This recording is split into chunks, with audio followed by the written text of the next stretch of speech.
and welcome. This is the COVID-19 Financial Oversight Committee, August 17th. Thank you all for being here.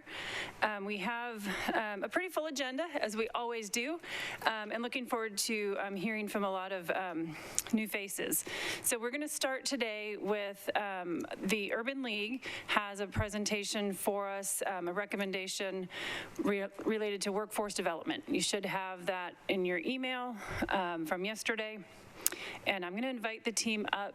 Clifton, if you want to bring the team up, and they're going to come sit up here so you can face the committee, much easier than the committee turning around, and bring whomever is going to present with you, and I'm going to ask you to do some introductions. So we have Clifton Harris, the president and CEO of Urban League, and he will continue the introductions.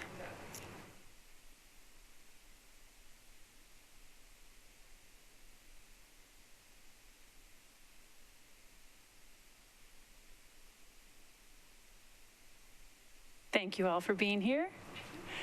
Those should both be live. You might have to tap the bar that says push.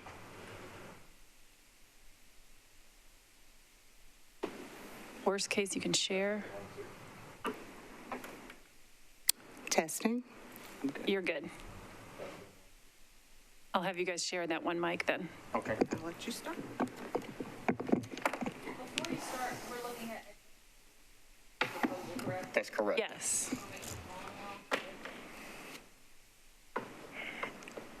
Thank you so much. My name is Clifton Harris, president of and CEO of the Urban League of Middle Tennessee. Get closer to the mic. And joining me today, is Dr. Shauna Jackson, and I'll allow her to introduce herself, before. Good afternoon. Shauna Jackson. I'm the president of Nashville State Community College. So I'd like to thank, the COVID-19 Financial Oversight, Committee today for the privilege of your time and for the consideration of our proposal. The Urban League of Middle Tennessee is a historic civil rights urban advocacy organization. We're driven to secure economic self-reliance, power, parity, and civil rights, for all Middle Tennesseans who are marginalized, who are considered the marginalized population. We also work for economic empowerment and to elevate the standards of living for the underserved in urban communities. We were founded in 1968 and headquarters here in Nashville, Tennessee. We are one of 90 affiliates throughout the country. We are part of the National Urban League brand. We serve over 10,000 people annually in the district that we serve, which is the entire Middle Tennessee area. And today we join forces with the Nashville State Community College to create the Workforce Equity Collective, aiming to reduce poverty wage job or reduce poverty wage jobs while promoting continuous education and upskilling to achieve wage equity. Dr. Jackson and I realized early on that we are better together, and this is not our first rodeo together. We are currently partnering on an venture to increase real estate developers in this city, and so we're really excited to be here. Our goal is to provide Nashvillians with a pathway to improve their quality of life and to provide access to post-secondary education, which Dr. Jackson will speak about, and gain access to good-paying jobs in high-demand industries such as construction, IT, healthcare, advanced manufacturing, business services, and hospitality. We will continue to build on our existing collaborative workforce relationships in the Promise Zone community. And the Promise Zone, as you know, is made up of 46 square miles, of which the Urban League is subzone captain 5 for the Promise Zone. Many Metro Council districts experience unemployment rates more than 5%, according to the Metropolitan Social Services 2021 Know Your Community report. Several Metro districts has median incomes of less than $50,000 per year. 10 Metro Council districts have a poverty rate between 20 and 30% with income below poverty levels in the past 12 months. So using our program and activities to ensure equitable access to increase Nashville's workforce, we will work with the Davidson County, continue to work with the Davidson County Sheriff's Department to secure employment for men and women who are re-entering the community. We will continue to work with the Office of Criminal Court Clerk's Office with Mr. Howard Gentry, securing employment for residents who are expunging their records and obtain their driver's license. And our proposal aligns with the mayor's neighborhood and family agenda, investing in our children's future through education, keeping Nashville streets and neighborhoods safe, creating and preserving affordable housing, addressing homelessness, improving core services and transportation and infrastructure, and becoming a greener and more sustainable city. So what will the community impact be of our proposal? We will close the wage disparity and close the wealth gap. We will reduce unemployment and increase the per capita income. We will increase access to good paying jobs. Employment and education is about empowering Nashville. Before you, we have a plan to put Davidson County back on the map, to work towards issuing a call for action around education and job training that is necessary to achieve these goals. As a result of our long history in our job training and educational programs, the Urban League of Middle Tennessee understands the importance of equipping workers with sound education. With the creation of the Workforce Equity Collective, we seek to raise this most urgent conversation to the top of our community's agenda. And I am really honored and proud and pleased to be partnered with Dr. Shauna Jackson at Nashville State Community College, who, as a part of this initiative, will address the pathway to post-secondary education so that individuals can have access to good paying jobs. Dr. Jackson.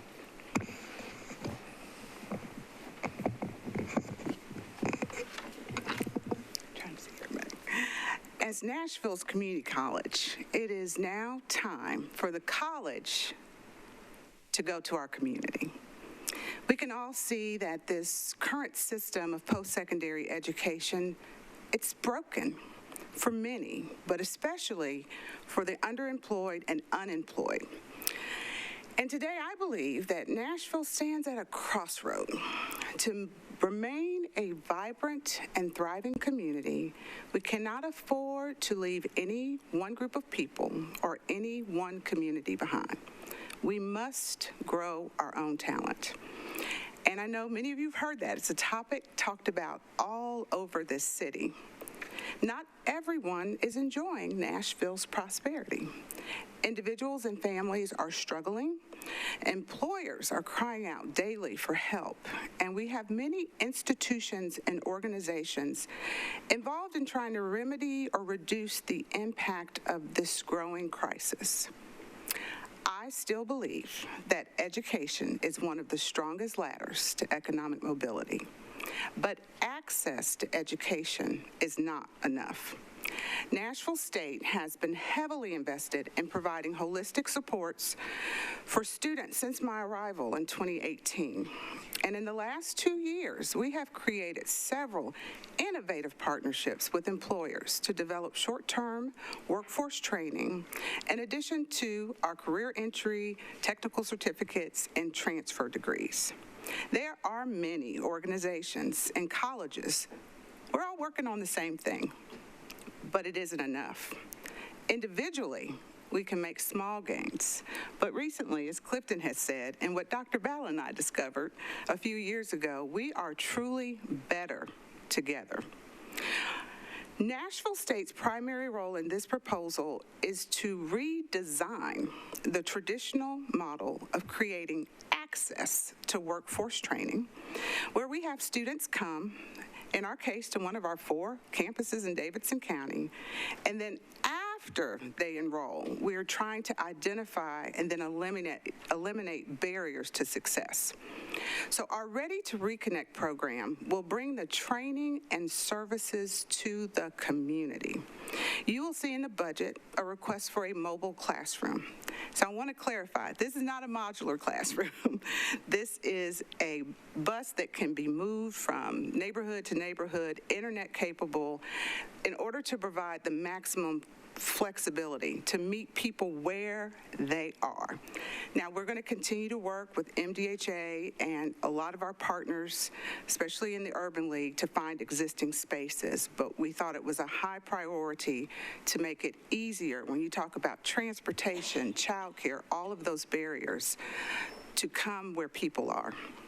The programming involved in Ready to Reconnect will create a much-needed space to engage with students prior to them making a commitment for a particular workforce training or educational pathway. We are trying to break the cycle of students who really don't know what they want to do, and for many are just not ready. There are far too many students in Tennessee and that come to Nashville State that lose either their Tennessee Promise or Tennessee Reconnect funding forever because of dropping out early because they need to work or it's just too much for them to balance. I'll be happy to go into great detail about programming, but in general, we're going to focus on careers, academic preparation, soft skills, and one of the most critical pieces I want to point out is actually assessing student barriers that are going to be in their way before they complete, and that's where the collaborative, the collective, and the partners will come together. Upon completion of Ready to Reconnect, students are going to have an individual success plan and access to Nashville State or other partners' short-term workforce training. Nashville State is going to focus on training that leads to a certification and that is connected to our technical certificates and associate degrees in high demand and high wage employment. But we're also going to work with existing community programs and other institutions to create a bridge for whatever work that's happening to connect to our college credit courses. And I want to be very clear, we're not trying to supplant or take away from existing organizations that are already doing training. We want to join with them in a new way. It is important for you to know that Nashville State is state-supported. We are not state-funded. So unlike other businesses, we don't have research and development funding. We don't have a viable means to provide training for free. And I'm sure many of you know this and have heard it before. You can have good quality, short-term, or low cost. You can't have all three. And so with Nashville State and the Urban League together, we just need the resources to be able to do this and make a difference. I'm going to end with the work I see ahead, and I know Sean Henry, I think, is on here, but I want you to picture in your mind an actual football field. There are 2 end zones. They're on opposite ends. And if you've ever seen it, there's hash lines and yard lines all along the field. If successfully completing this program is scoring a touchdown, our current system of providing workforce training is designed for people that are already in the red zone. I grew up knowing I was going to college. When I went to college, I didn't have to work. I was on the goal line. There was really no reason why I shouldn't graduate. But that is not who we are talking about serving. We are dealing with people who are often in their own end zone. That's where they start. And unfortunately, we have many that don't even get on the field. They're not even in play for post-secondary education. So the Urban League and Nashville State are asking you to stand with us side by side as the offensive linemen And together, collaborating with others that are engaged in this work, we can clear out the defense that's headed their way, whether it's housing, transportation, academic preparation, because the students have to carry the ball. They have to do the work. But we need to clear out those barriers for them so that they can. So, as Clifton has discussed, the end game is not just completion. It's an on-ramp to either credit-bearing programs or directly into work. And it is still about eliminating the equity gaps and ending generational poverty in the communities that need us the most. Thank you. All right, I want to go ahead and open it up to our committee. I see Councilman Gamble. Thank you. Thank you all for being here and for this comprehensive proposal that you have sent us to address equity in workforce in our city.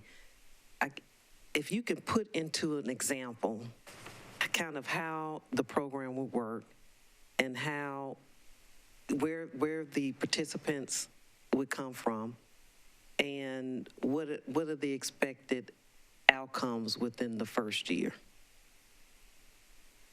Yeah, so we will do a tremendous marketing effort now in the Promise Zone community, which makes up the 47 square miles that I mentioned of. But we will not just stop there. This will be for all of Davidson County. So the first step now for a person entering into this program is going through a comprehensive assessment so that we can determine what the barriers are and what their needs are. We want to make sure that they get on the right pathway. So we are proposing two pathways. There's a pathway to post-secondary education, and there's a pathway to workforce. And Dr. Jackson and her team will deal with the pathway to post-secondary education, and we will work collaboratively to make sure and all that we're getting people on the right pathway and that we're working together in those assessments. And then we will work on the pathway of upskilling and reskilling people to get them access to good paying jobs that may be non-certified career opportunities, but then they will still have the opportunity to be on the pathway to post-secondary education after that, their choice. So as Dr. Jackson said, each person would have an individual workforce plan that we will monitor, and we will track those outcomes from there. Oh, I was just going to add a little bit more about the programming side. The way I see it is the funnel. The great part about joining with the Urban League is in Nashville State, and if anybody knows me, I'm very transparent. We haven't been as involved in the community as I would personally like. So for me to just ride a bus up there and say, y'all come get on this bus, that's not going to work. So the relationships that we have, the other Promise Zone captain leaders, working with them to get the community folks, you have to build that trust, which is why we want to come to the community. And so what I see is a big funnel of saying there is going to be a 2-week assessment. We have U-Science, like they use in metro schools.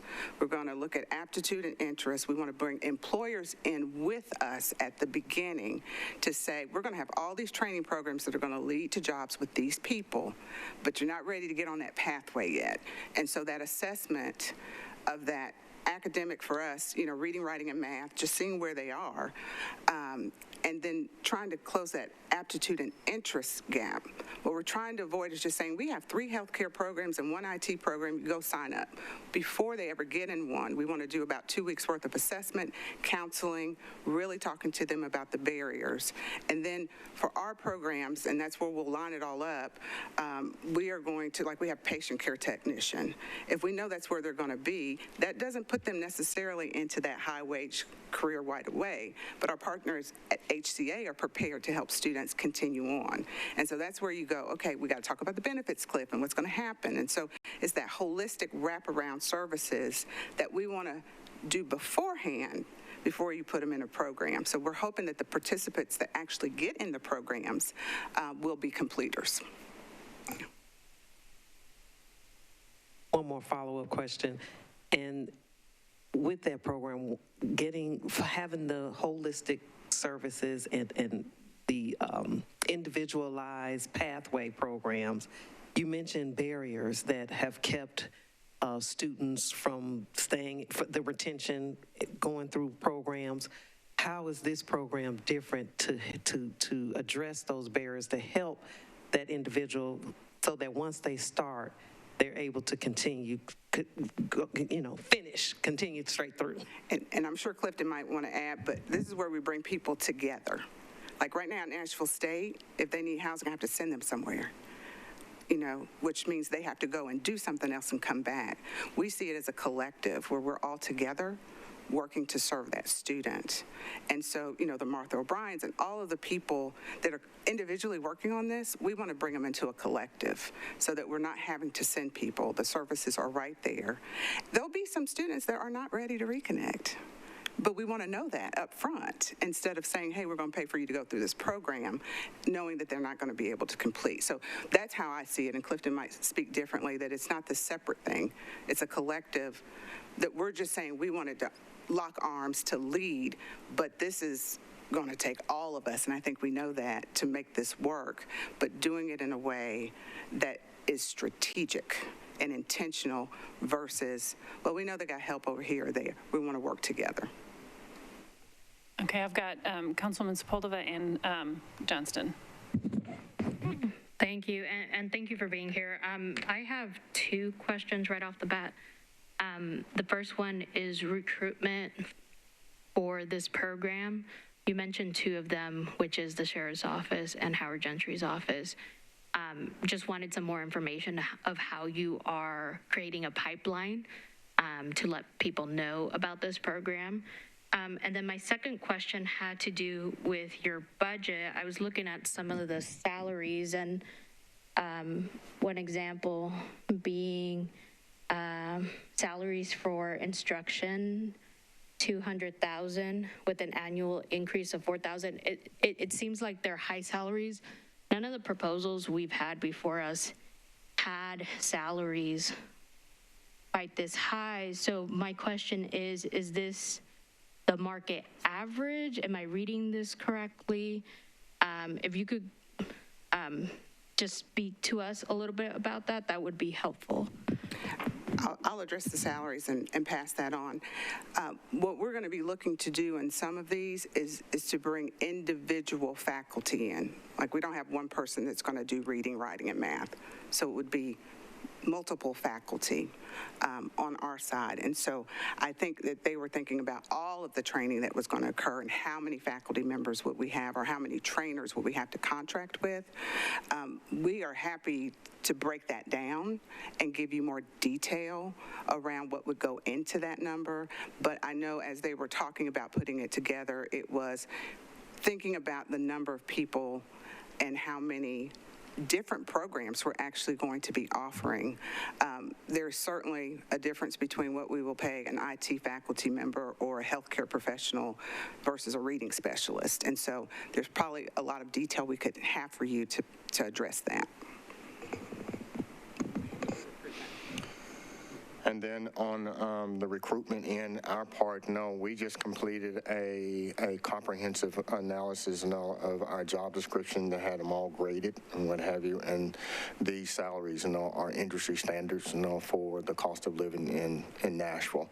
And the Urban League, cannot, ask other corporations and stuff to step up their game, if we too, are not paying comparable salaries as well.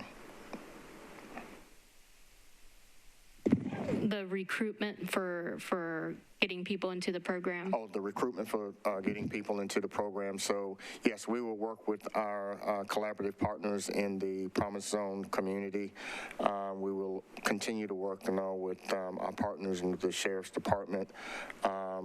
Next week, I'm actually meeting with some individuals, for some of our institutions, educational institutions, and our medical institutions to assist them in creating a pipeline of workers.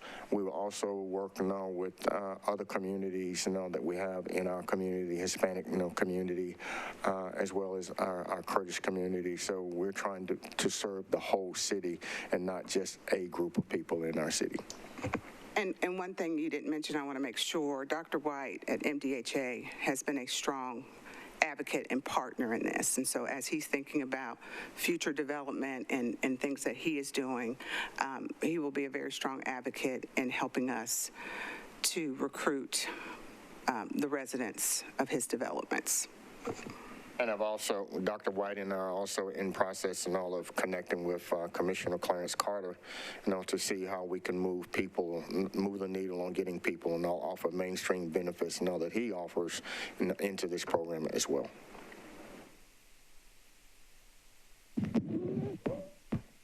You already had me on. Thank you. So assuming that you can hire all the people, because I'm looking at all of these different things, let's just say you can hire all these people, you've got everybody ready to go. What is your anticipated impact as far as capacity? How many people can you get into this? Can you comfortably serve in this program with this amount of money? It's a little difficult to answer. Right. If you but ballpark it. Yeah, I would say that in my mind, we're bringing in groups, the funnel. And so we'd have to make a determination of what is adequate and doable. And so, is that cohorts of 20 and you're doing X number of those? Or do you go a little larger because you want to see who might fall out? So I think what we have designed, we're talking initially for 6 months if we have, I guess, want to be clear, enough interest and enough participants, hundreds moving to thousands. I mean, with a mobile classroom, with being able to disperse throughout these communities, and why I think we have so many people in there is it can't just be like a Tuesday, Thursday class like you would do in a class schedule. It may be weekends, it may be Saturday, it may be Sunday, but it's going to be wherever the people can gather, we want to be there. So I think there's numbers somewhere in the proposal, but initially, with anything, you have to monitor and adjust. I think we would start with a cohort of 20. And just how many cohorts can we have and see how we build from there. So I'm not giving you like a detailed answer because I'd have to work the math out, but definitely would be able to impact hundreds. But what is the capacity? I mean, so there's a certain number of instructional folks, and there's a certain number of administrative folks that are in here. There's only so much. If I'm a teacher, there's only so many people I can teach reasonably. Correct. So if you were to hire everybody that you could hire that would be supportive in this program, what is their max capacity of, is it 20 students per year? Is it, Oh, no. I mean, these cohorts are, I think we've said between like 8 and 10 weeks. Mm-hmm. So the big funnel is a 2 to 4 week. Let's get them in, let's do the career assessment, let's work with them. Then they're going to go actually into training programs, and they will have different capacities. Like for patient care tech, it will probably be different than what we're going to do in culinary or in hospitality. So we could map it out for you. I think if we drew it out for you, it would be a little easier for me to explain instead of just giving you a number. So it really is going to vary by the type of program they go into. But for the big cohort, where we're trying to assess their academic ability and decide they need help with Sure. math, they need help with writing, I would personally start with a cohort of 20 and then build from there. I think it'd be helpful just because every other group that has come before us, we want to know what the impact is. How many people are we going to be able to help, right? Because this is a significant amount of money, just in general, but also comparatively to other asks that we've had. My other question is a Before you ask your other, can I respond to that? Yeah, sure. So, as you said, ballpark. Yeah. So on our end, we're looking at serving 600 or more people annually in the direct services, for upskilling and reskilling. Post-secondary education is a little more intense, Right. But so if I'm ballparking, that would be a number. But Okay. but as Dr. Jackson said, we can definitely flesh that out. Yeah, that's a good ballpark. So my next question is probably a little bit more pointed, because I'm always concerned about when we spend these dollars, how are we leveraging ourselves into further success? And so my concern about it is that as important as it is, because I believe in workforce development, I believe in equity just across the board, but definitely workforce development, obviously. My concern is that we're hiring so many people with this money, and you've got year one mapped out, you've got year two mapped out, we've got an average of roughly $5 million a year. What happens in year three? So if we don't have the funding for year three so what's your pathway for sustainability to continue these people on? Because if it just stops at year three, I can't justify spending $10 million, even though it's a worthy cause, obviously, but we're not creating something that's sustainable.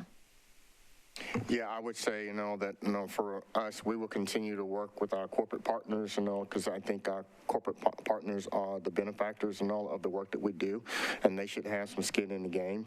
And we already know that the cost of turnover for the average corporation is about $10,000 to $17,000 per person. And so that gets pretty expensive pretty quick. And so if we're creating the proper pipeline or what have you, I think our corporate partners, will bear some of the responsibility, for the ongoing leveraging of resources.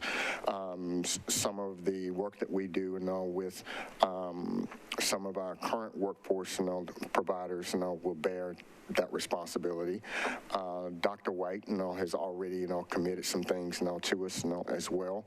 So I think between Dr. Jackson and our job, as the head of these two organizations would be, to do the sales job, to get more and more companies and institutions engaged so that they can invest in our most precious resource, which is human capital. Absolutely. And I'm going to agree with that. We're looking for a proof of concept, which is a big price tag for a proof of concept, and Yes. I understand exactly what you mean. I can just attest that we're not looking to make any money.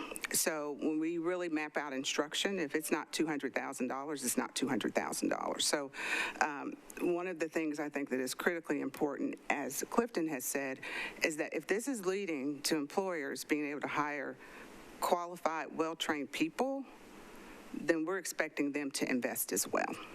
And like we've been running patient care tech, and I can get real numbers on that one. I think the cohort's probably like 2024 for now 2 years. So we've got real data about the funnel and how many people stay and how many people are hired. We're excited to share that many of these students are now getting into our nursing program because they've had that experience. So HCA is a partner helping us to make sure we can provide that training. And so this is what I would consider proof of concept, a large price tag for one, but certainly one that changes the model so that I'm not just designing patient care or whatever, and people are just, we want to really funnel people into the right place, because I think that's what's going to make the difference. Yeah, and I think that's the beauty of Nashville and Davidson County and the economic development that we have really been pushing and bringing these big companies in, is that they can invest back into the community, but I would like to hear who those partners are that you have an existing relationship. Let's identify the companies that you don't necessarily have a relationship and see if we can bridge that gap and fill them in on this, because I don't want this to be a proof of concept that falls flat when they say, hey, that was really kind of cool, but we're not going to participate, right? Because so I would feel a lot better about making this important investment, knowing that we've got people watching and have verbally, or even better, something MOU-ish, right, to say, if this is something that we're really receiving value from, we are willing to invest year 3 to continue on. And I was going to say, I'll let you answer that as well. We are having so many individual conversations. I know we're talking to bars, you're talking to people. I mean, every sector you can think of. And that's why we're like, if we had a collective, so employers would have a single point of contact to say, we've got an issue, let's sit down and talk. Because again, it may not be Nashville State. It might be Nashville TCAT. It could be Belmont. It could be other people. We just want to help centralize this even for employers. But I do think between the two of us, and we can get that, because they're ready. they're ready to help, I believe. That'd be helpful. Thank you. And we're having conversation with the Nashville Chamber, who has an economic development focus, who has raised some resources to address this issue. So we expect them to be one of our partners as well. How many chambers do we have? So I would reach out to all of them, especially if we're looking at it from an equity perspective, because there's the Hispanic chamber and all that.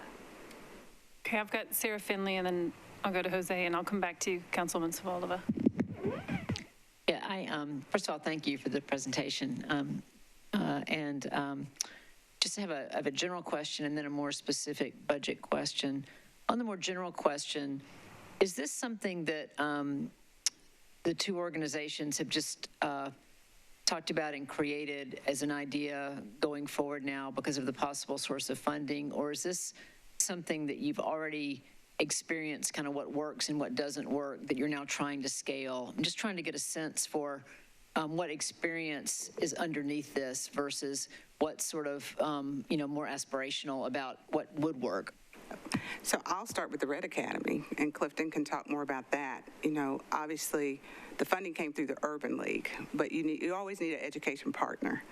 And so we are building out something 18 months that is going to make such a huge difference in closing the equity gap for developers. So that's one project. We've been talking about this, I don't know, more than a year, for a while, about how do you actually do it?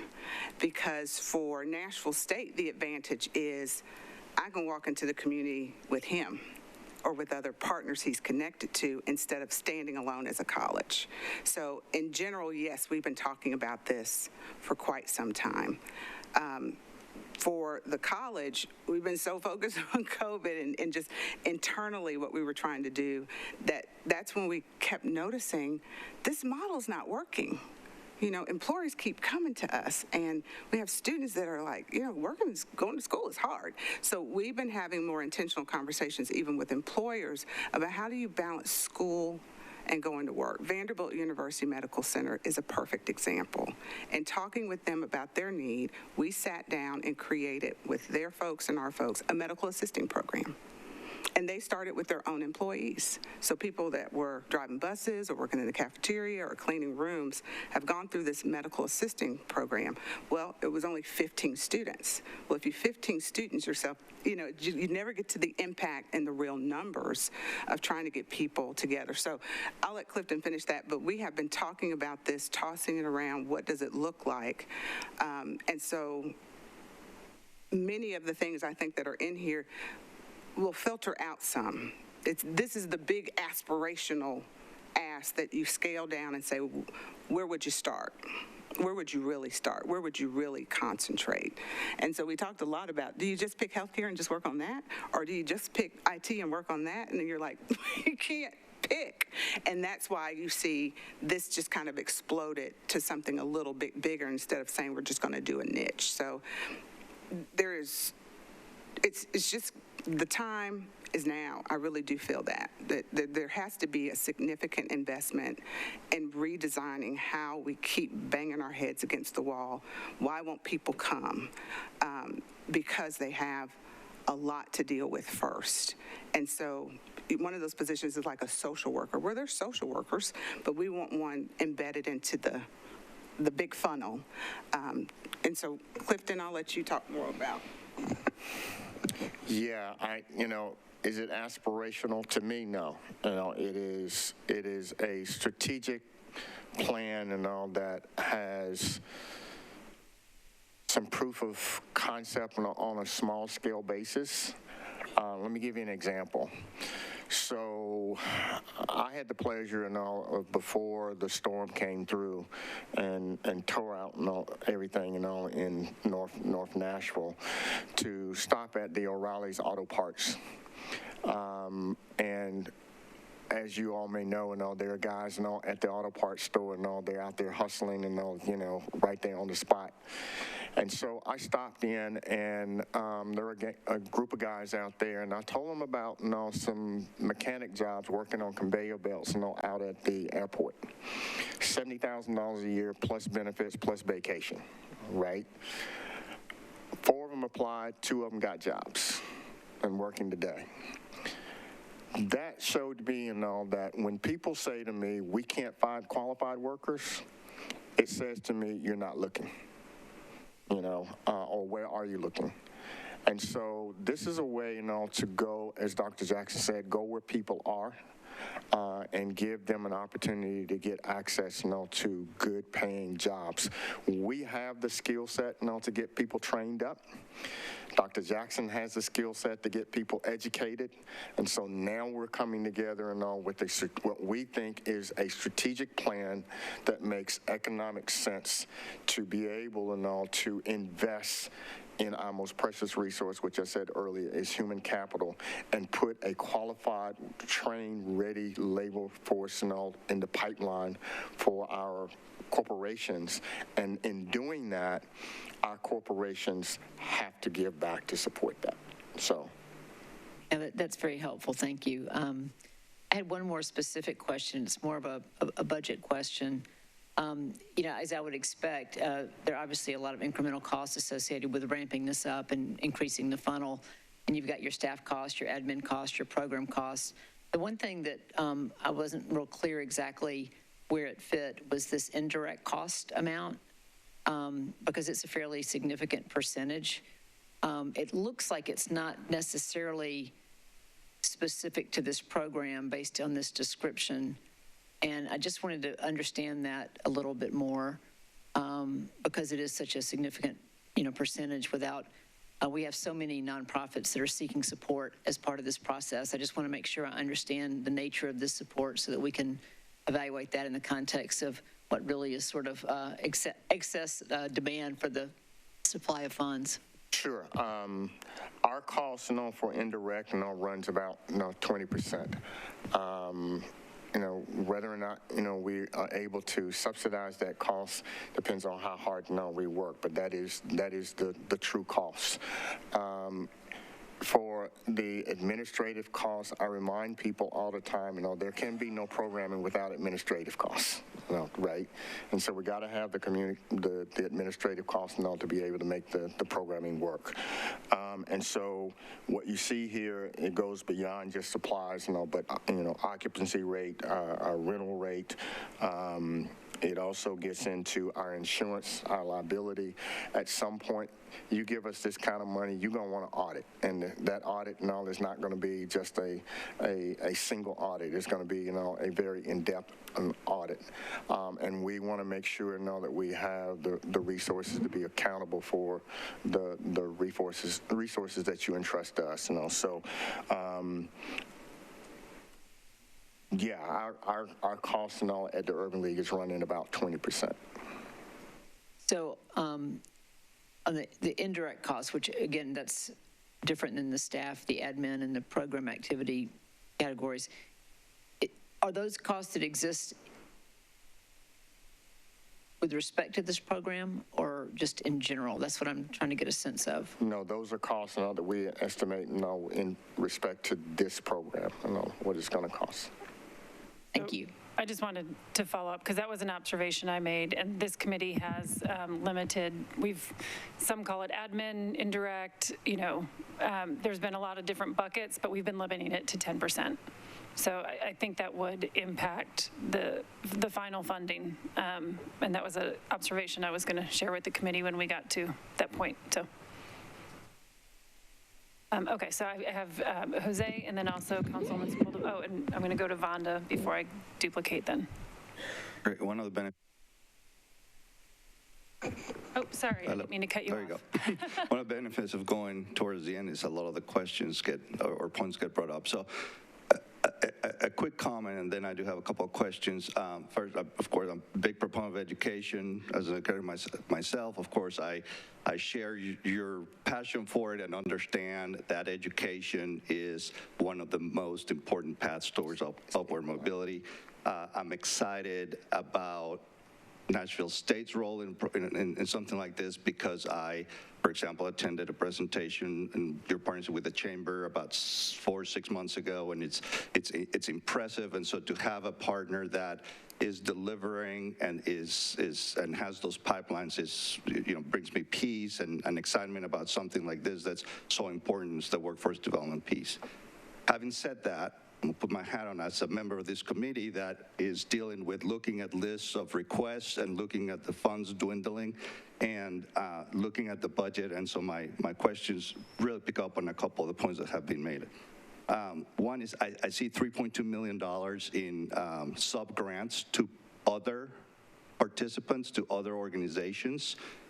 And so I'd like to understand more, have more detail about that, understand what happens if in an effort to support this, but not other efforts, not sip it just because of the constraint of the resources that exist in this fund, how does that get impacted, and if so, how or not, or like just really getting our hands around that, because that's 3.2 million out of 10. So, and then the other point was this 1.5 in indirect costs, which has been addressed.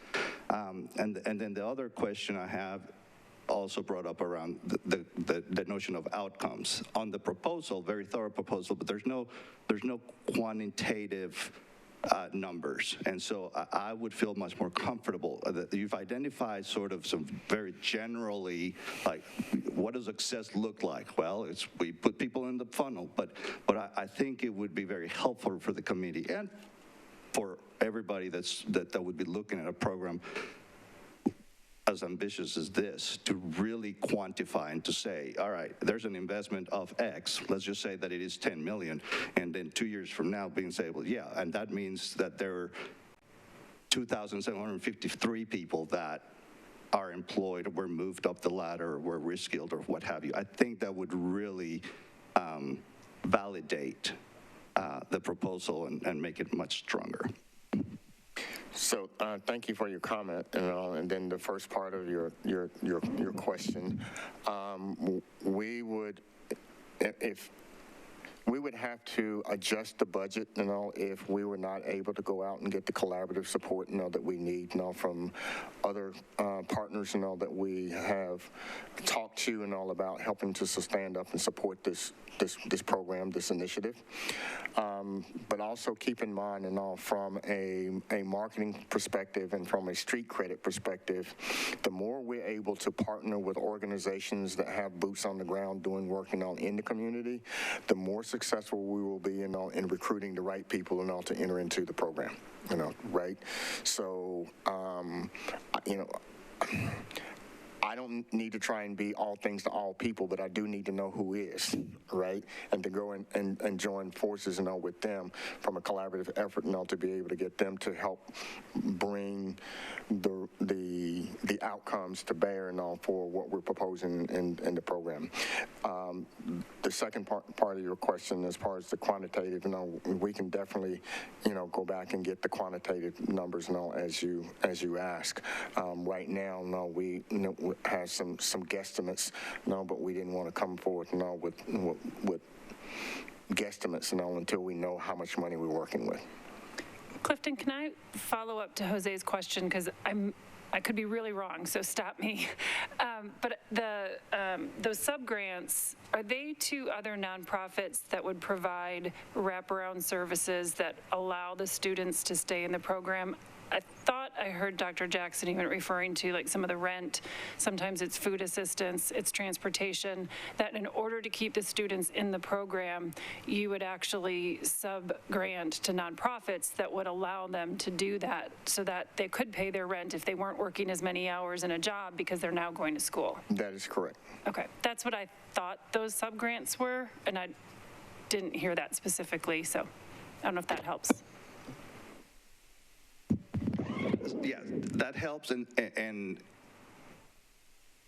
yeah, there's part of me that says, well, like, then let's hear from those organizations and evaluate the merits of their own proposals, right? Because here, what we're doing is if this were to be approved like this, what we would be doing is making an important allocation, right? $3 million to nonprofits, some of which may have already received funds from this particular fund, some of which may be waiting in line through the many other proposals that I know we may not even get to.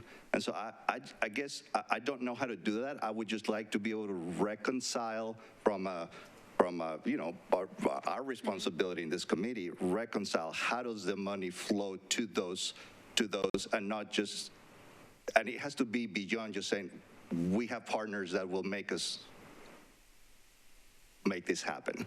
So again, I don't want to create more or spin it off necessarily, but like how do we reconcile that when, again, it is a sizable proposal, and we're seeing the competition, if you would, for these funds. Clifton and I are agreeing that that will be something we can provide. Of course, we've given you something, and we knew we were going to get questions, so some of the details, nothing you've said right now troubles me. I think we can get all of it for you and make it more clear.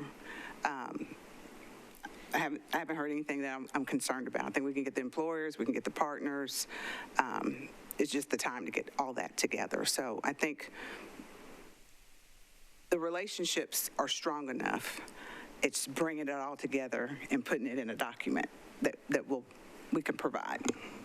And we have partners that was ready to give us letters of support, for the day, but we just said, hold off, so, but we can provide that information.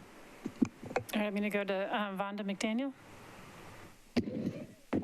Thank you, and thank you for this proposal. I'm really happy to see both of you here and the collaborative spirit with which you bring this proposal. I do have some questions around, it looks like, particularly in the staff increases with the Urban League, it looks like maybe 7 or 8 positions that we are starting out with in year 1 with the increase, I guess that reflects the 5% in year 2. And so how does that compare to the current staff that you have that's doing work? The current staff that I have doing workforce is a person of 1, right? And so this is going to take, a yeoman's task, to be able to serve 500 or 600 plus people a year. So we want to put the right team around that person and grow that department to be able to have the capacity to be able to serve more people. And we're looking at about a 1 to 30 ratio, as far as caseload, is concerned. Okay, next in queue, I've got Councilwoman Sepulveda, and then back to Johnson. Okay, thank you. So I'm one of those council members where over 20% of their district live at or below the poverty line. So workforce development is very important, especially when a small percentage of my district actually have a college degree. That's just the nature of my neighborhoods, right? I have large new American population. We have a lot of generational poverty. There are many factors that all of this combined gives me my community that I've grown up in since I was 5. So I really want to see us put more money into workforce development. And in our last budget, we did put some money into workforce development.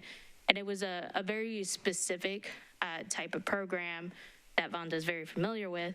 And it's very different from where you all would be streamlining people, right? That one went into building trades. And so people would go into the program. They told us how many people it would be for that amount of money. Then they explained that they go into the training program, and through that training program, they pick a building trade and go into an apprenticeship program where they start getting paid automatically. And they are getting paid while being trained. And then they are, employees, and there's an average of how much people who graduate that program get paid annually. So I would like to see something similar so we could consider. So to summarize some of the things, right? So how many people would be getting served? number of instructors and the salary breakdown, list of partners with the details about their wraparound services, expected average salaries of graduates through the program, a curriculum plan that details the cohort to access their ability and then filtering them into the specific fields. Some detail about that would be great. How much we are expecting them to get paid annually once they are in those respective fields. That would be helpful as well, because I did see that you all are targeting specifically people making less than $15 an hour. And so that's great to know. Just beyond that, after the program would be good, so we know what success looks like, right? That would help me, once you all come back, to be able to make, a recommendation and make the case for the council if this body decides that we do want to make that recommendation to them. Sure. And just FYI, Deputy Commissioner Dwayne Scott, just joined the Urban League Board and has agreed to work with us, to bring the pre-apprenticeship and apprenticeship initiative, to this proposal as well.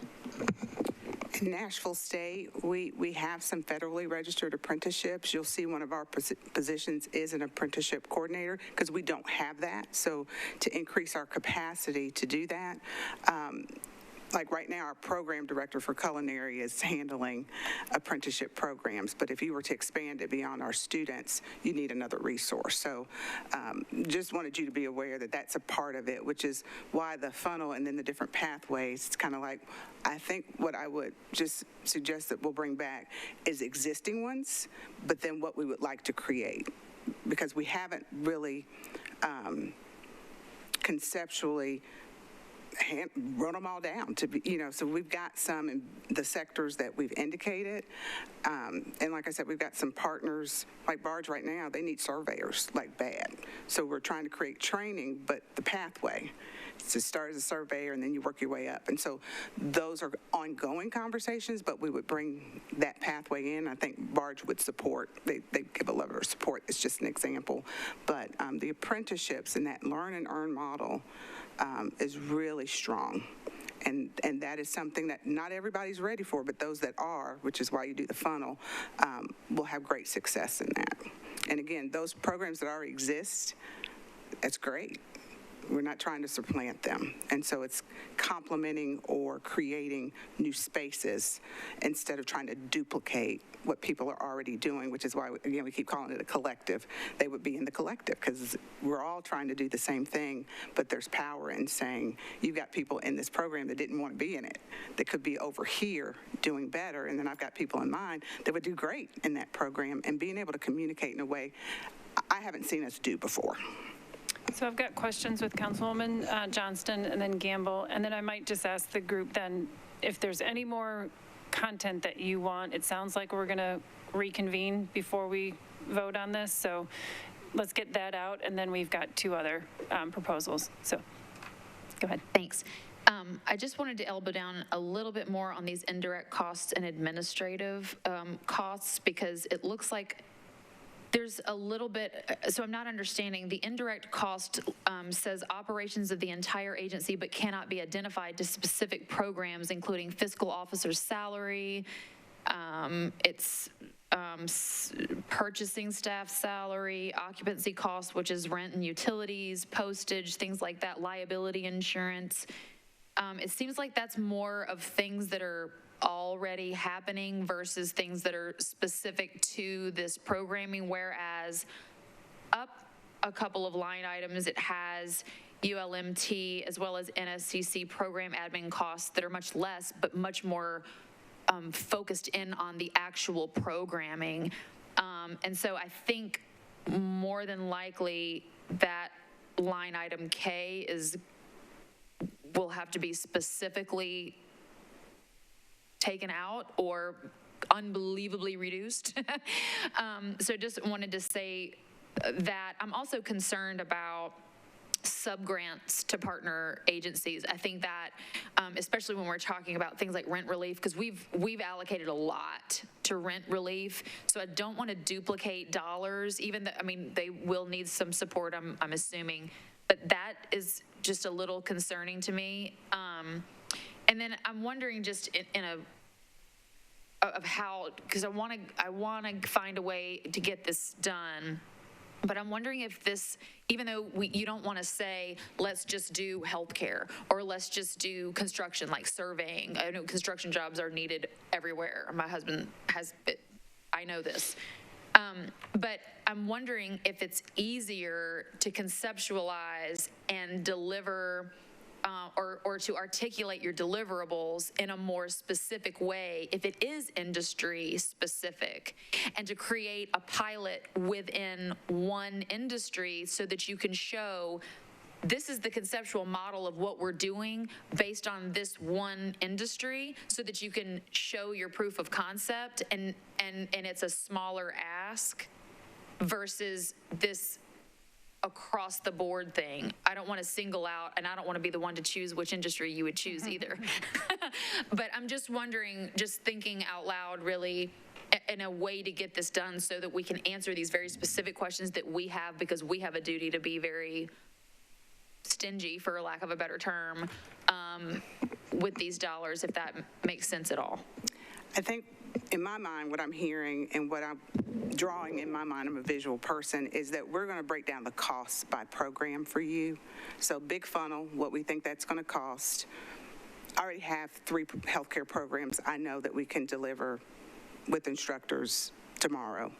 I know we have IT. I know what we have at Nashville State. So I can break those costs down, because that will help me with the instructor costs, because I'll know how much per instructor, and then put that in the budget, because you all are going to have the obligation to say, maybe we can't do this amount, we can do this, and then we'll say, well, we can do this for that amount. And so I think that that will be helpful instead of just picking one, because again, sometimes there's just not enough interest in one particular thing. And so people will go into it because it's available, not because that's what they want to do. And that's the model we're trying to break. Yeah. By giving them more choices. I don't know if any of you have taken U Science, but it really does measure your aptitude and interest. And we have a lot of people coming, I want to be a nurse, I want to be a nurse. And when you really sit down and do their assessment, you go, do you know you could be amazing in networking? What's that? And the piece we haven't talked about is how we really wanted to incorporate employers before, during, and after to be a part of it. Just today, I was talking to Monique Oldham. There is a strong need for city for workforce development. And so how do we start creating spaces for her to be able to fill her positions? And I think this collective becomes a way to do that, because there are some people that enjoy outside work, if that's what it is. And how do you help them do that? But I think for the budget, it'll be much clearer and easier on my end. Clifton, you'll have to deal with your end to break it down how we often do by actual program and program cost. That is something we're used to doing. And then that way you could see it in a way that goes, okay, now I understand. This one would cost more than that one, just because of the cost of instruction or equipment or supplies, those kind of things. So I think that, in my mind, that's what you're asking for. And then, collectively, if you do decide to fund, you'll decide how much, and you'll have a better idea of what we're going to give up to get that. Yeah, I totally agree. We have IT, construction, and hospitality that we can break down. The only one that we would have to do a bit of research on is the advanced manufacturing, right? But that is a high-demand industry that is coming to our area. And I would also say, what concerns me, is that people don't know what they don't know until they know it, right? And then once they know it, they're all in. And so I'm so glad I didn't get pigeon-toed into one type of career. I had many types of opportunities before I ended up settling into the right career that was for me. And once I was in, I was all in. And so I want to make sure that we give people the opportunity to go the way that they're bent for the greatest amount of success and serve as many people as we can, as opposed to just trying to steer them into one direction, which is, I think, the model that we've done in the past that has not been so successful. And I know we're coming to an end. I just want to restate from my perspective, there's a lot of hopeless people out there. This is an opportunity to create hope and make Nashville a place of promise for all people, and that deep prosperity that I think is really, really critical for us. And this is flipping the model. And I don't know if we're articulating it as clearly as I would like to, that it's not about them coming to us. It's about us going to them. And I think that will make all the difference, because they'll get exposed to careers and pathways they never knew about. And that's the hope of what we've proposed. And people that... Just a final comment. The questions have been asked about how long this idea has been in play, and I know for a fact that Clifton and Urban Leaf have had many conversations with Courtney Pogue, who was their Director of Economic Development. This is a huge piece of economic development. In addition to helping small businesses continue to operate, they have to have good working people, human capital to do that. This is a second piece of that economic development, small business, collaborative. And I love that word, collaborative. This is something that has never been done before. Yes, there are wonderful programs. Music City Careers has the wonderful program for pipelining individuals into building trades. This program is so wonderfully unique because it doesn't just focus on one career path. It's important that we have those different career path options for people to identify with and figure out the right place for them, because ultimately that's what's going to keep them engaged. That's what's going to keep the retention for them to make it to the end so that they can get that good job with that good pay. I appreciate you all coming today and look forward to your return with the information that has been requested that would help us justify how we want to proceed and even further after whatever we decide goes to the council to help with that as well. So I just wanted to make that comment that this program is unique. It's one of a kind. It's the first of its kind here in Nashville, and we don't need to change it to do what we're already doing. We need innovative things like this. So thank you. Yeah, Dr. Jackson, Clifton. Thank you. Thank you for being here. If anybody has questions they didn't get to ask and they want to send them to me, I'll forward them to you all. Or if you guys need any clarification back from the committee, I'm happy to help. Thank you. Thank you. Thank you for your time. Thank you. All right. And next up, I appreciate everybody's patience. I know those are not the most comfortable seats back there. We have Patrick Johnson, who's going to give us some more information on the request for Burris Hall Entrepreneur Center at Fisk.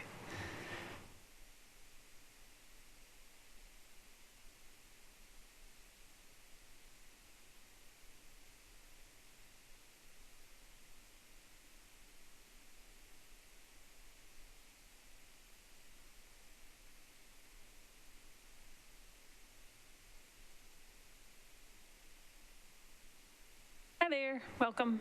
Good. Have you guys do some quick introductions. Well, sure, happy to.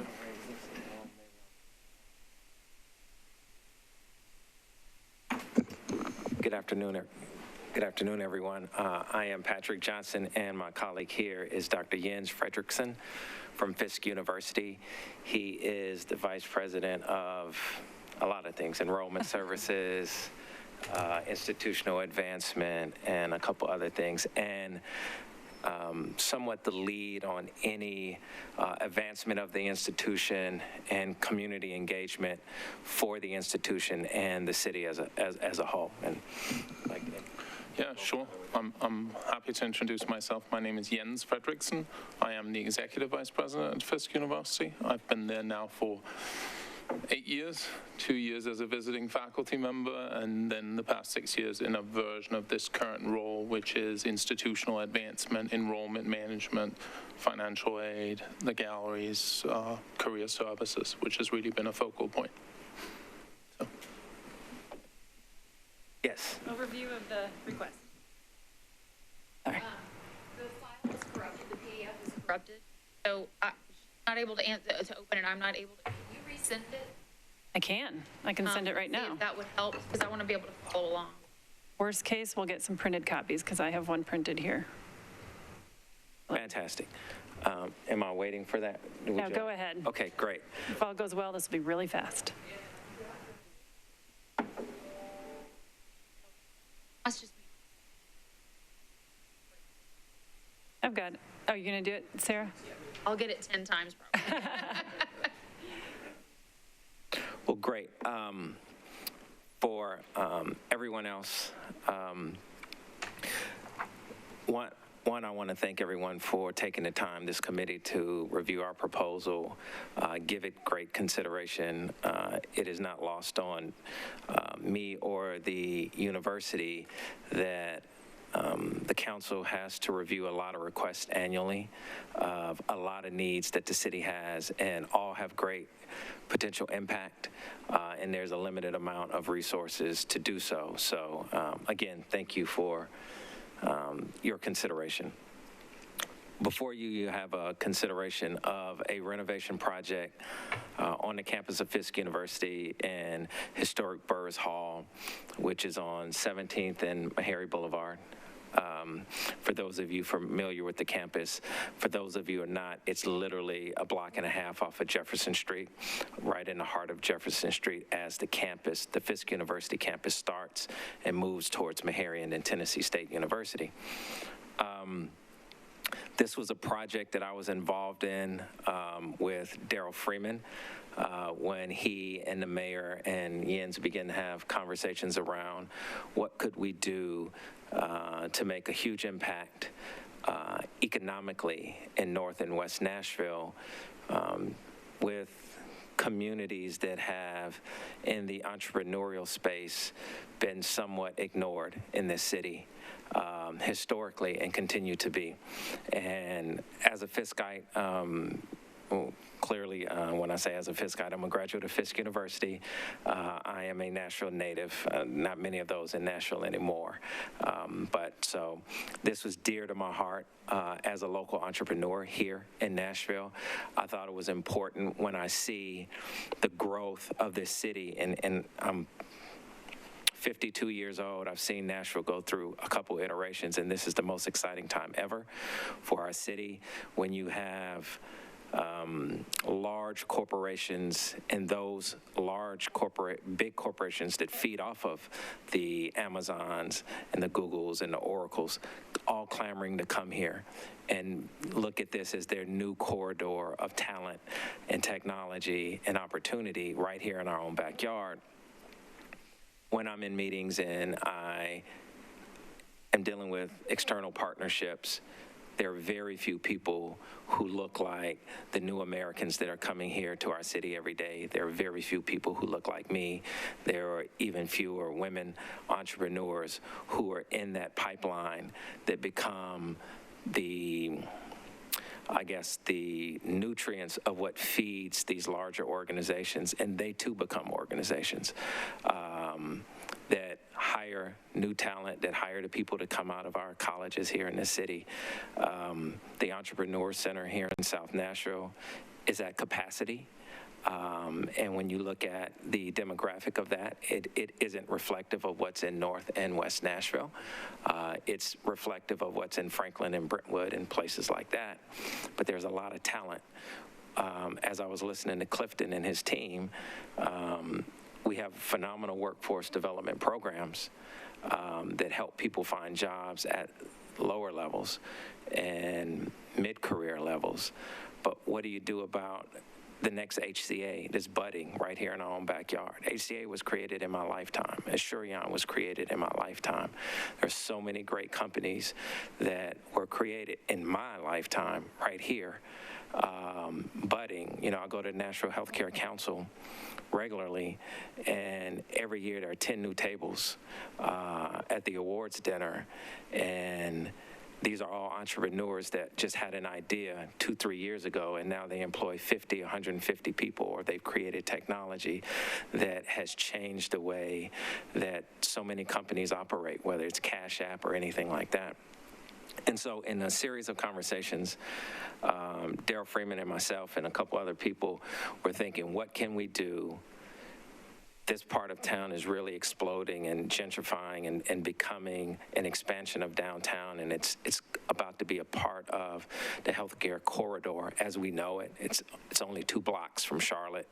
The city is, you know, capacity filled on land, and so that's becoming part of the healthcare corridor.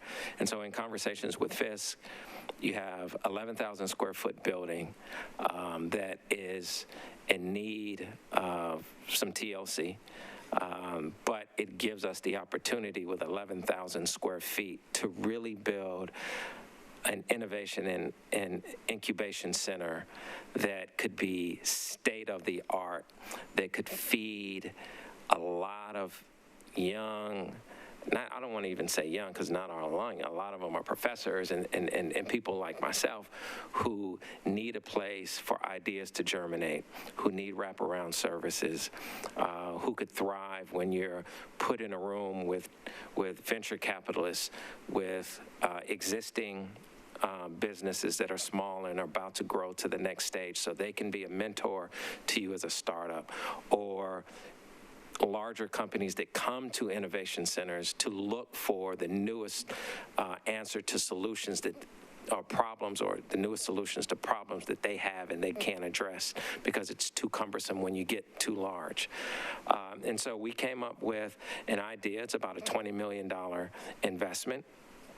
The big cornerstone of that is the renovation of the facility and having Fisk participate in this. You needed an institution that was willing to be an anchor institution. You needed a large enough facility to build the programmatic cost in. And as Daryl and myself and a couple other entrepreneurs in the city, along with Jens and his staff, began to talk to corporations in the city about them supporting this at the same level that they would support or have supported the EC. Everyone was excited about having something new like this, but the cornerstone to this really is, can you deliver a facility where this can be done? This isn't, you know, a $10 million programmatic effort that you can do virtually. Like, you have to have an actual real facility space. So the proposal that you see in front of you is for the building and what it takes to get the building off the ground, and you know, some announcement about the innovation center itself. So there's not a lot of detail around, you know, how many classes there would be, how many spaces for VCs, what kind of VCs would we have in there, because that is the programmatic part that Fisk University would take the challenge on bringing in the other $10 million as it relates to that. That's kind of my initial overview of our proposal. Jens, would you like to add something? Yeah, I'm happy to chime in for a minute, maybe from the university perspective. We've had an extraordinary run in the last 5 or 6 years. Enrollment has increased by roughly 40%, which is really fairly unheard of. The caliber of students is running neck and neck with Spelman down in Atlanta for the strongest incoming student body. During that process, we've operated consecutive, I think, 4 consecutive years in the black, and we've had 4 Rhodes Scholar finalists in the past 3 years. So we've really had a rather remarkable run, and we're getting lots of calls from lots of universities that don't quite understand how we've bucked every trend seemingly in the book. And part of it is, I don't think we can underestimate the importance of the economic development that's happening in Nashville. We're seeing more and more students who have an interest in staying in Nashville. Our campus, of course, is visited consistently by the Googles, the Metas, the Apples, and the Goldmans and the McKinseys, and we've really blown that part out of the water in terms of socioeconomic mobility and starting salaries. But we have also seen an emerging student body over the past 5 or 6 years that have a real interest in innovation, in incubation, in business ownership. And I think what's interesting is I think some of big corporates starting to catch on, right, insofar as they're trying to pitch themselves as now more innovative, more sort of entrepreneurial, because otherwise they may risk losing this talent pool of just young, brilliant minds. I mean, our computer science department alone in the past 4 years has soared from 25 majors to 160. Computer science and data science are as hot as it gets. Business is booming. Fisk is, of course, a traditional life science STEM school. And you just have a massive appetite amongst these young people and faculty to get heavily involved. And I think Fisk has always been a cornerstone of the community. If we look, even we did some numbers during the pandemic, when at its roughest time, you were looking at volunteer and community service and community engagement of Fisk students, and it was quite frankly mind-blowing. And so there's a real appetite to see that bridge happening, even on an economic development front, where startups can be in there, students can intern during the semester, benefit from the talent, vice versa. These academic incubators have obviously been done elsewhere. You can look at MIT, you can look at the University of Houston and Stanford, where sort of ironically, Ashurian, right, talk about big job creation. I think the synergy there between what is happening in the neighborhood in terms of what's happening with the student body, the appetite and the overlap of faculty, students, and startups and the whole community is really extraordinarily powerful. And as Patrick mentioned, we've kind of been at this for a while, conceptually. And I think we also can't disregard that. I mean, I think our student population today is 62% Pell, which, mind you, is roughly 30% higher than Spelman. And that means that puts an extraordinary amount of pressure on discount rates. I'm getting a little bit technical, but these are high-performing students who've come out of very challenging school systems quite frequently, who having access to capital and having that exposure on campus as part of the community and seeing that synergy come together could just be absolutely transformative. Great, we'll open it up for questions. I already had a hand from Councilman Johnston.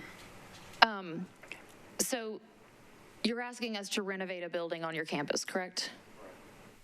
And I'm not, I think there's a need for everything that you just said. I just cannot fathom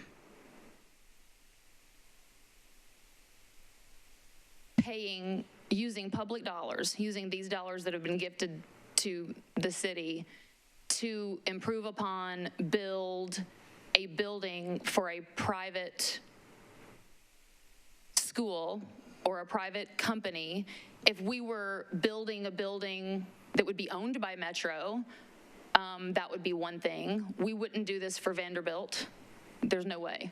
We wouldn't do it for Belmont. We wouldn't do it for any of the other private institutions. I'm a little shocked, to be honest, that this is an ask. I'm not saying it's not a need, but Vanderbilt is expanding, Belmont is expanding. I don't know how they're doing. I'm assuming they're issuing bonds and whatever, however they take debt out or whatever. But I just can't understand how this is an appropriate use of American Rescue Plan funds. Yeah, let me reshape that just maybe a little bit, can help there. This is a public-private partnership. It's not taxpayers giving money for Fisk to build a building for Fisk to use specifically for its private use. The Innovation and Incubation Center is open to all citizens. They're not for Fisk students. It's for the citizens of Nashville.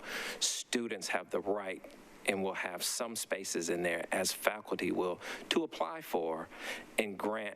Hopefully they can, make it, when the panel reviews them, will they have an opportunity to be a participant in this? But Fisk is providing the building. We're asking the city to be a partner to renovate the building on the land, so this becomes an entrepreneur center for North and West Nashville's community as a whole. It's a public-private partnership. Who owns the land? Fisk owns the land. Who owns the building? Fisk owns the building. Okay. Unless Metro would become a part owner I'm not interested. I can't justify putting money into something that we would not own. If I'm part of the liability as far as the investment, I need to be a part of the asset at the end of it. Actually, public-private partnerships with Metro and Belmont and Vanderbilt are very common. It's probably the first time you heard from it from Fisk, but this isn't an unheard of practice, and that does happen with private institutions all the time. I think sometimes the way that it happens is that, for example, Metro would take out bonds that would be paid for, so that you use our debt and our debt rates, because as municipal bonds, those are cheaper rates than corporate bonds that you would have to take out. Sometimes and so it happens like that. that's usually the financing mechanism when you say it's a partnership, but an actual out money, we're writing you a check for, what's the ask, 11 million? 10 million. 10 million? I've never heard of that. Okay. I've never heard of that. And I just, with these American Rescue Plan funds, there is a need in North Nashville for sure, and there's a need for economic development. Again, I agree with everything that you said as far as a need, but I just can't justify American Rescue Plan funds in order to do that, because we don't have any ownership in it at all. It would be a grant, but similar to grants that the city has given Vanderbilt numerous times historically.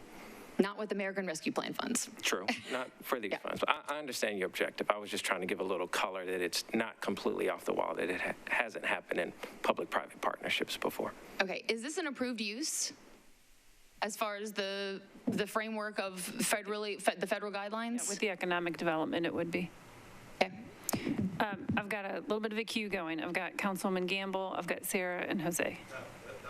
Okay. Keep in mind when we talk about our eligible use,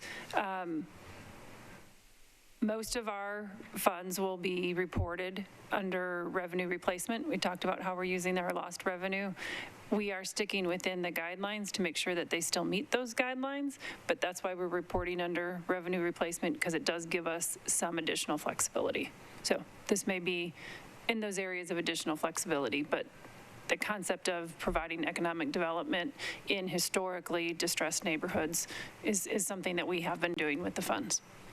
Okay. Thank you. Thank you both for being here. Full disclosure, for those of you who don't know, I'm also a Fiskite, a Fisk graduate, and of course, Fisk is near and dear to my heart. First, before I ask my question, I want to say that there is a need for this type of incubation center service in the North Nashville area, particularly to help develop and encourage more minority entrepreneurs in this city. We know from experience in what we've allocated already for our Nashville Small Business Recovery Fund that there are distressed neighborhoods, distressed areas across the city, North Nashville being one of them, where the small businesses have 90% chance of failing because they don't have access to capital and support like some of the majority businesses in neighborhoods, other neighborhoods across the city. So we understand that there's a need for this. If you could explain or give an example of how you envision incorporating the North Nashville community, particularly in being able to access the Business Incubation Center, being able to matriculate through the programs that you'll develop, and you might talk a little bit about what you envision as one of those programs, and the outreach. What kind of outreach or partnerships are you looking to establish with organizations, individuals, businesses, or other institutions in the North Nashville area in order to recruit individuals from the community to take advantage of this opportunity? Yes. Roughly about 85% of the participants in this innovation center will fall somewhere in the STEM category. The other 15% will be small businesses that wouldn't fall under that, and that would be maybe food services or printing or things like this. This would not be the traditional just incubation center where if you have an idea that you want to make quilts and you just need a place for shared services, this is where you come. It will mirror very similarly what happens in the Entrepreneur Center here in South Nashville. Right now, Nashville is busting at the seams with small startups, with venture capitalists that are looking to house places that they're investing in or have an idea of investing in. We will partner with places like, believe it or not, the Urban League, obviously the Entrepreneur Center, a lot of these corporations and even places like Alliance Bernstein that we've been having conversations with, they all have long, or I'm going to say lists, but have data sets of budding entrepreneurs and small startups that need a place to be housed with wraparound services that give them access to venture capitalists, that give them access to traditional banking. And we have those partners that want to participate in that, like Studio Bank, like Citizens Bank. We have about 4 venture capitalists in the city right now that are known, that have built out the Wedgwood, Houston area and a bunch of places that want to be a part of this particular innovation center to see the next. I mean, if we're being honest, most of those places are looking for the next company that's going to get them a 30x return on their investment. So a $10, $12 million investment for them to get a 30x return, of course they're looking for that, and they're not getting it out of the handful of places that we have in the city, in Franklin and Nashville, that this looks, it's the kind of initiative that meets their diversity, equity, and inclusion needs as well, because they don't have enough of that as well. So ideally, it's going to be someone who doesn't have the opportunity to get in with the EC or somewhere else because it's just crowded. This is a new landing spot for them. And we also are expecting the partners to bring in people that they know about that are working out of their garages or their homes, or, 10 people subletting it in a place in Maryland Farms that now can come someplace with longer wraparound services. So the ability to fill the capacity, once we announce that, that's not going to be a problem. The issue is going to be, can you duplicate this, in another facility? And that's with any innovation in our Entrepreneur Center. It's never, can I recruit people to come? It's, do I have enough capacity for all the people who need these services? All right. Sarah? Oh, hold on, sorry. Wrong mic. There you go. Thank you for the presentation. Just a couple of questions. We, in some of our small business support, like I think it was in the CARES Act funding, not the ARP funding, we relied on the Entrepreneur Center and the NBIC to provide technical support and other outreach to small businesses. And I guess my question is, this sounds like that the amount being requested is largely going to be for the building renovation. And then there's got to be some fundraising done to really get an up and running Entrepreneur Center. And so I'm just curious as to, is that just going to be starting from scratch? Is that going to be done in partnership with the NBIC or the EC? It's just a little confusing to me to think of having sort of, in effect, 3 Entrepreneur Centers and how they're going to be coordinated, and or whether they're just going to all operate totally independently of one another. Well, I think there will absolutely be some partnership programs, but in terms of the fundraising piece of it, there has been a tremendous amount of interest, both from big corporate, but also from the startup community and lots of these funders who are specifically looking for a location for minority startups. And we've engaged some of these organizations, including one like Corner to Corner, which really specializes in identifying many of these companies. And so from a fundraising perspective, there is a tremendous amount of interest. I mean, obviously, the proof will be in the pudding, but in the last, to give you an indication, in the last 5 years, I think we've raised maybe $70 million at FISC, and there is a big corporate push for innovation and incubation, and so part of the excitement around this is bringing these companies in and then engaging funders to help with programming in the ways that the EC has done, and obviously some of the programs that they have run, there's specific programs that we would focus on that are catered to that. But to Patrick's point, heavily STEM focused, if you will, technology, sciencey, device, but then also having open forums for all the wraparound services. And again, judging by the early indications from a fundraising perspective, this is one of those where the level of interest has just been off the charts, because for years there's been this ask around.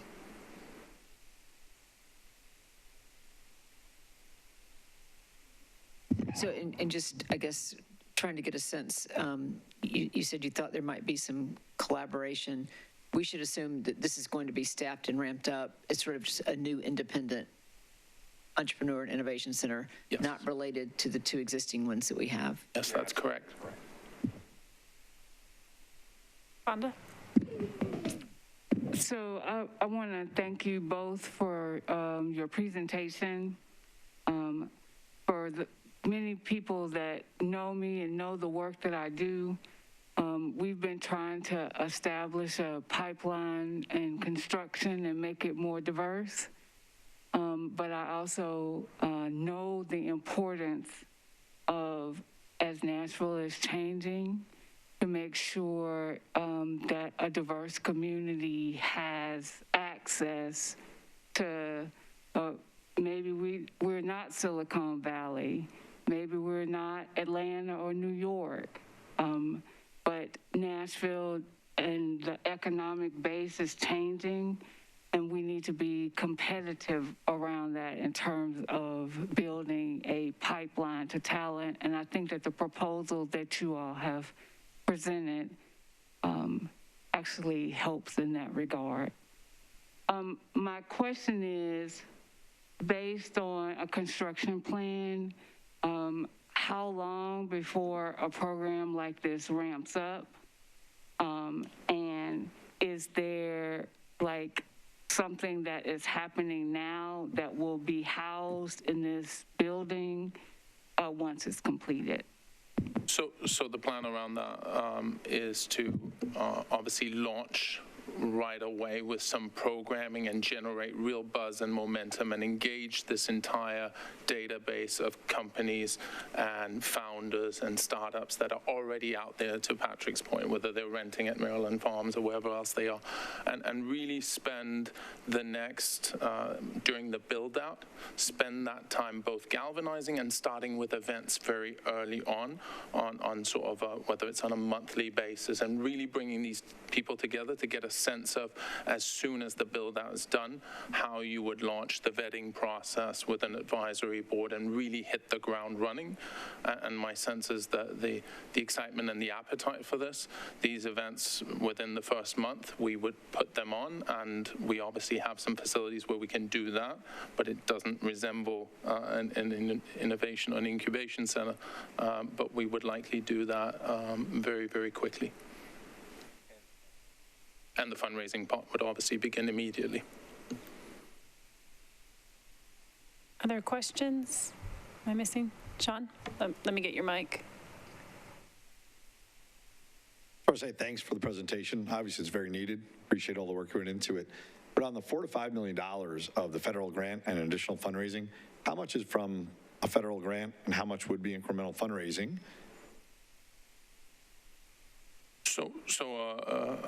Let me clarify that number for just a second. The $4 to $5 million is for an entire technology overhaul of the campus, right? There's a portion thereof because, of course, as you're bringing founders and startups and this, you have a set of expectations around the IT infrastructure. So it doesn't amount to that. It would be $1 million or $2 million to get the infrastructure for that technology access, because you want that obviously as high performing as, and we have traditionally at Fisk been a victim of the digital divide. We just hosted a large company the past couple of days called Equinix, and I mean, they looked at us like, how many times does your internet go out? And we're like, well, we have 1,050 students now, and the devices are quite, frankly, the bandwidth is failing everywhere. You can never risk that in a center like that, right? So my sense is a lot of that will be, I mean, federal grants is certainly an option, but again, I could list some names of very large companies that have already engaged us around this particular project, and that they're this early, and we're talking large financial institutions, in some instances, some large tech organizations, and they've been specific about this is the thing they want to get behind, when we've had as an institution other needs for some time, right, around scholarships and all the traditional things, but really the appetite to take a piece of this on is in the Department of Commerce. And the Department of Commerce obviously came conversations with them in full transparency. If this gets off the ground from this stage, they want to immediately move the next round of conversations with them about them producing the technology side from the Department of Commerce. Yep. They're waiting on this component. And with the response being so robust from the private sector, is it possible to fundraise the full $10 million of this ask? This ask for the renovation of the building is what Fisk has to bring to the table for the private partnership. Thank you. For the private corporations. They're saying, we'll come on board, everything else that you need. Sorry, can you speak into the mic? I'm sorry. No, thank you, guys. They'll say, Fisk has to bring the facility to the table and be ready to be a true innovation center. And then our local partners, they bring everything else. So that's just the cost that Fisk has to bring to the table on that fundraising aspect. Councilwoman Sepulveda, is that a hand? Okay, I just wanted to make sure. Thank you for being here. Really appreciate you taking the time, and I know these meetings are long and having to wait. So I just had a couple of comments, right? If this project does get approved, you all are a private organization, and so I would tell y'all, like I've told other people, you have the ability to contract with contractors when you are building this out to make sure that they are not bad actors, that they are not committing wage theft, that there are safety guidelines, that there are contracts with every subcontractor, because we can't really mandate that, but you all could be an example for the rest of the city. The city is one of the most dangerous cities to work in construction in the South. So that's one point, just to let y'all know. And then I do understand the need for something like this in North Nashville. I know that there's a need for something like this in Southeast Nashville. And downtown seems to be pretty set, you know? But I do share some concerns as well, similar to Councilmember Johnston, and would like some more information regarding this specifically.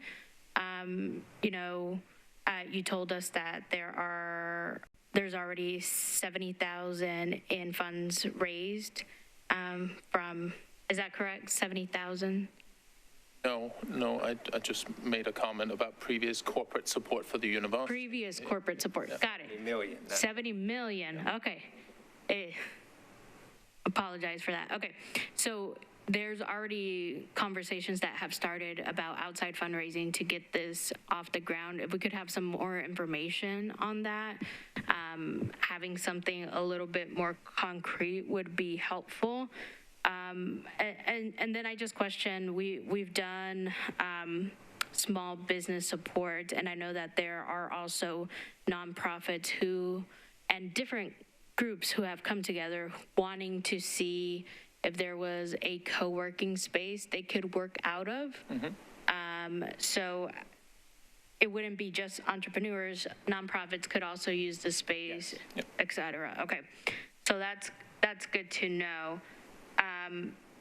It's a little hard for me to say, yes, this is something that needs to be approved. And so my recommendation to the rest of my colleagues on this committee would be to slow down these proposals going forward, since we're down to our last few allocations, so we can prioritize and figure out what we do want to fund with all of the money coming in. And like Jose said, there are still other proposals that haven't come before us. So not saying it's not a worthy cause and that there isn't a need, just want to make sure that we slow down this process going forward to figure out what we are going to do with these last few dollars, because we are coming to the end. We will probably never see funding like this ever again. And that's a heavy responsibility, and it's a life-changing amount of money. So I would just say, for me personally, these next few meetings, I would want to prioritize and talk about who we want to see come before us, and that's something I've talked to Mary Jo about. But the construction part, nevertheless, still is something that is important to me and to some of my colleagues and other colleagues on the council. So if there ever is a construction project, I would just encourage you all to keep that in mind.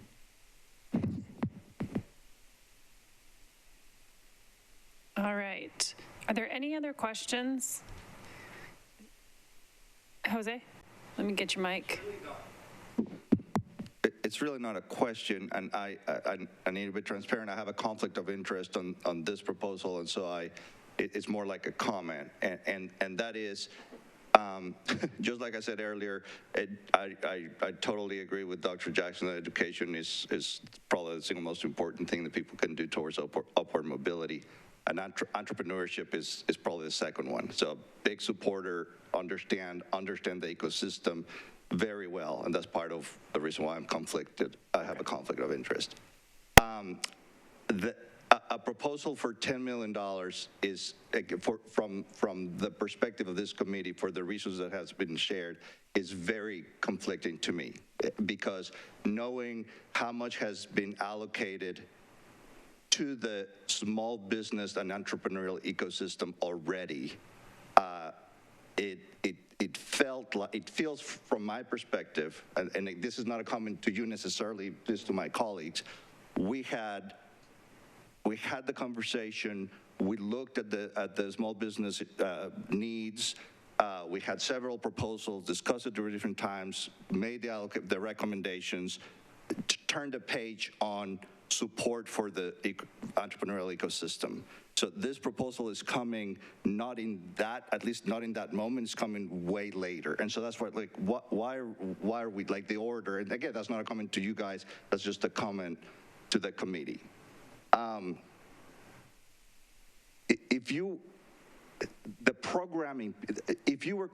If this proposal was programming to support building the blank, all of these entrepreneurs, building entrepreneurial ecosystem in that geographic part of the city, I think it would be much more digestible and palatable, certainly to me. The notion of thinking of such a large amount of money on a capital expenditure, regardless of whether it's allowable or it's large or it's small, it's not palatable at this moment where we are, and as we're looking forward to what's left. And again, not to undermine the fact that entrepreneurial support is not needed. I would recommend that if there's going to be a follow-up to this conversation, there is very intentional incorporation of those partners or potential partners around the programming piece, the other players. The EC, the NBIC, I mean, those folks, they are already in town. They're already doing, and so part of the challenge with all these proposals is, like, and we hear a lot, is why are we reinventing the wheel? And so not to say that there's not a need for additional support, but the cohesiveness of the work would be something that I would encourage you all to incorporate in further discussions with this committee or any, or in the future, because those two organizations are playing already a role with the demographic, or at least with some of the stakeholders that you're talking about. And so to dismiss that, to not incorporate it, to not talk about that,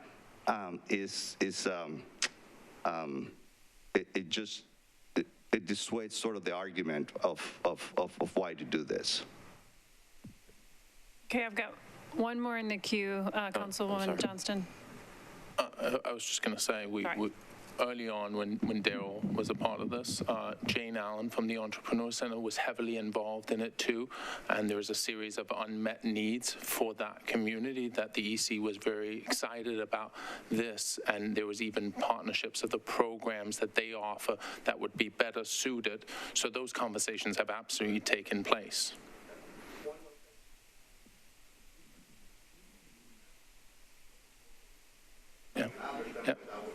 But because the proposal is for capital, then I can appreciate that you wouldn't include that. I'm saying if this conversation moved in the direction of support for programming, certainly like those points and those partnerships and how this would work together would just make it a much stronger, compelling argument. That's again just only a point that may or may not be necessary depending on how this proceeds. Thank you.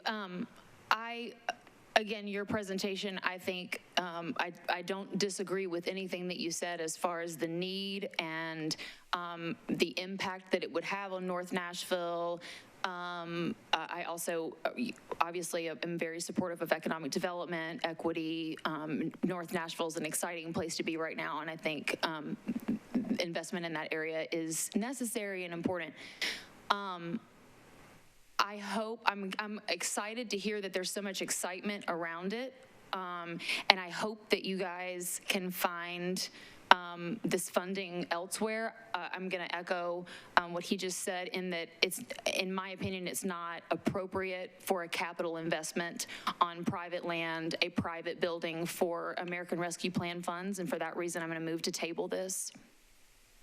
Yeah, I think Did we already discuss that? I was out of the room. No, we didn't, but I kind of got the sense that was, I don't want to put words in the committee's mouths. I think you all want to hear from many of the requests because they're large so that we can size them and see what all fits before recommendations are made. So I think what I would ask is if there are any specific questions or anything that you really wanted to hear, and then I'll get those to you. And Patrick, Dr. Fredrickson, if you have any additional information or clarifications, then I'll be happy to get that to the committee. But I think similar to our last topic, we probably just want to hear and hold. Is that the wishes of the committee? Okay, so we won't take anything for a vote today. All right, thank you so much for your time and being here. Mm-hmm. All right, I also just found out that we do have a 5:30 meeting in the chamber, so we have 30 minutes. Fabian, bless you for waiting. And we'll use the time as we can, and if it's another situation where we can't get through everything and we do another hold, but better to get this started while we're all here.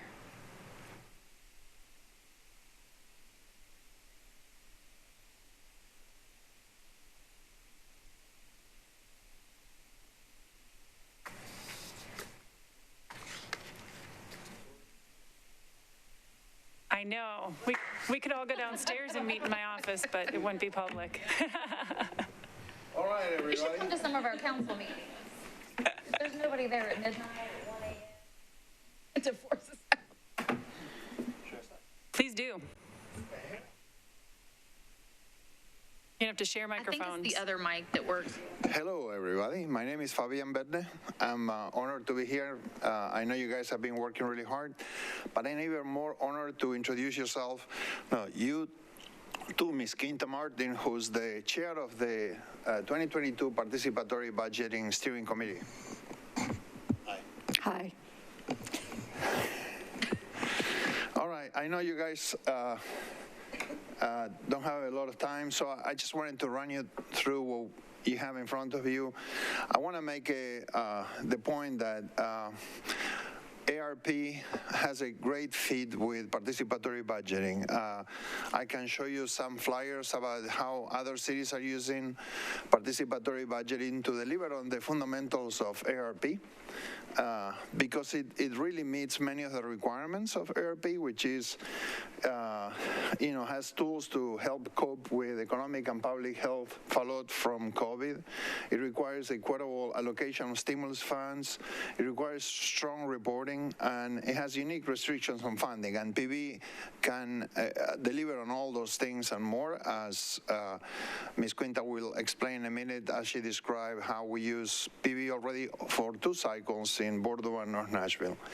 The main difference between what we have done in Bordeaux and North Nashville, what we were planning on doing here, is that in Bordeaux and North Nashville, we are using the capital spending plan as funding, and that has unique requirements and restrictions. For example, you cannot use it for grants or to build a deck on Jose Gonzalez's backyard. But you can actually use the participatory budgeting funding with ARP. You can actually use it for grants and a variety of things, so it has more flexibility. That's the main difference, is that CSP has restrictions that are unique to CSP, and ARP, as you guys know, because you've been working with this for a long time, has unique restrictions as well. So if it's okay with you, I'd like Ms. Quinta to give you a rundown on how participatory budgeting works. Is that okay? Thank you. So first of all, I'd like to say that this is a campaign that has been successful in many cities across the country for many years, and we are very appreciative that the mayor and city council has allowed this to come to the Nashville community. It is a unique form of citizen involvement in funding, and it is something that we have proven that works even here in Nashville. This vehicle is a process that offers a voice to identify and fund projects that are important to the residents of an area that may or may not be on par with the Metro Council's funding of infrastructure projects that are in that particular area. In 2021, I served as a budget delegate, and this year I serve as the chair of the steering committee. In 2021, there were 8 projects that were selected for funding, and some additional ideas that were not selected were incidentally funded by other city departments because these ideas were brought forth by the citizens to let them know that these were the needs. If you did not know, participatory budgeting is a campaign of 40 to 50 volunteers approved by the mayor's office to undertake associated tasks and responsibilities within a 1-year budget cycle. The steering committee leads and oversees the process of idea collection, budget delegate assessment of the eligibility and proposal development for the ballot, voting or project selection, or rather election, and project implementation. This is all done within a 1-year budget cycle. Several volunteers from the 2021 participatory budget program are serving on this year's participatory budget project. So that means we have a testament to their commitment to the project, as well as we have some what you call prior knowledge to help us with improvement of the project. So building on the success of this, we have done several things for this year. So far, we've already collected over 450 ideas from our outreach to the community to let them know that the process is going on. The budget delegates are working now to check the eligibility as well as work with the metro departments to develop proposals that will be placed on the ballot for over 13,000 members of the community to vote upon. And once that voting takes place, we will go through the process of identifying projects that will be funded and how they're funded to get those all done within that 1-year budget cycle. The important thing about participatory budgeting is that it is by and for the benefit of the community that it serves. It's fundable in one budget cycle. It has a lifespan of 10 years. It has to be within the $2 million budget, and it's got to be sustainable on its own within the geographical area. What it also offers to the citizen is a sense of community achievement, commitment to and appreciation for the work that is done, as reflected in the outcomes of the projects that are selected, and a sense of empowerment and engagement is very noteworthy in that these people now feel that they have some say in what is going on in their community and how it's funded. It offers the opportunity to address those small infrastructure projects that a community feels that gets overlooked.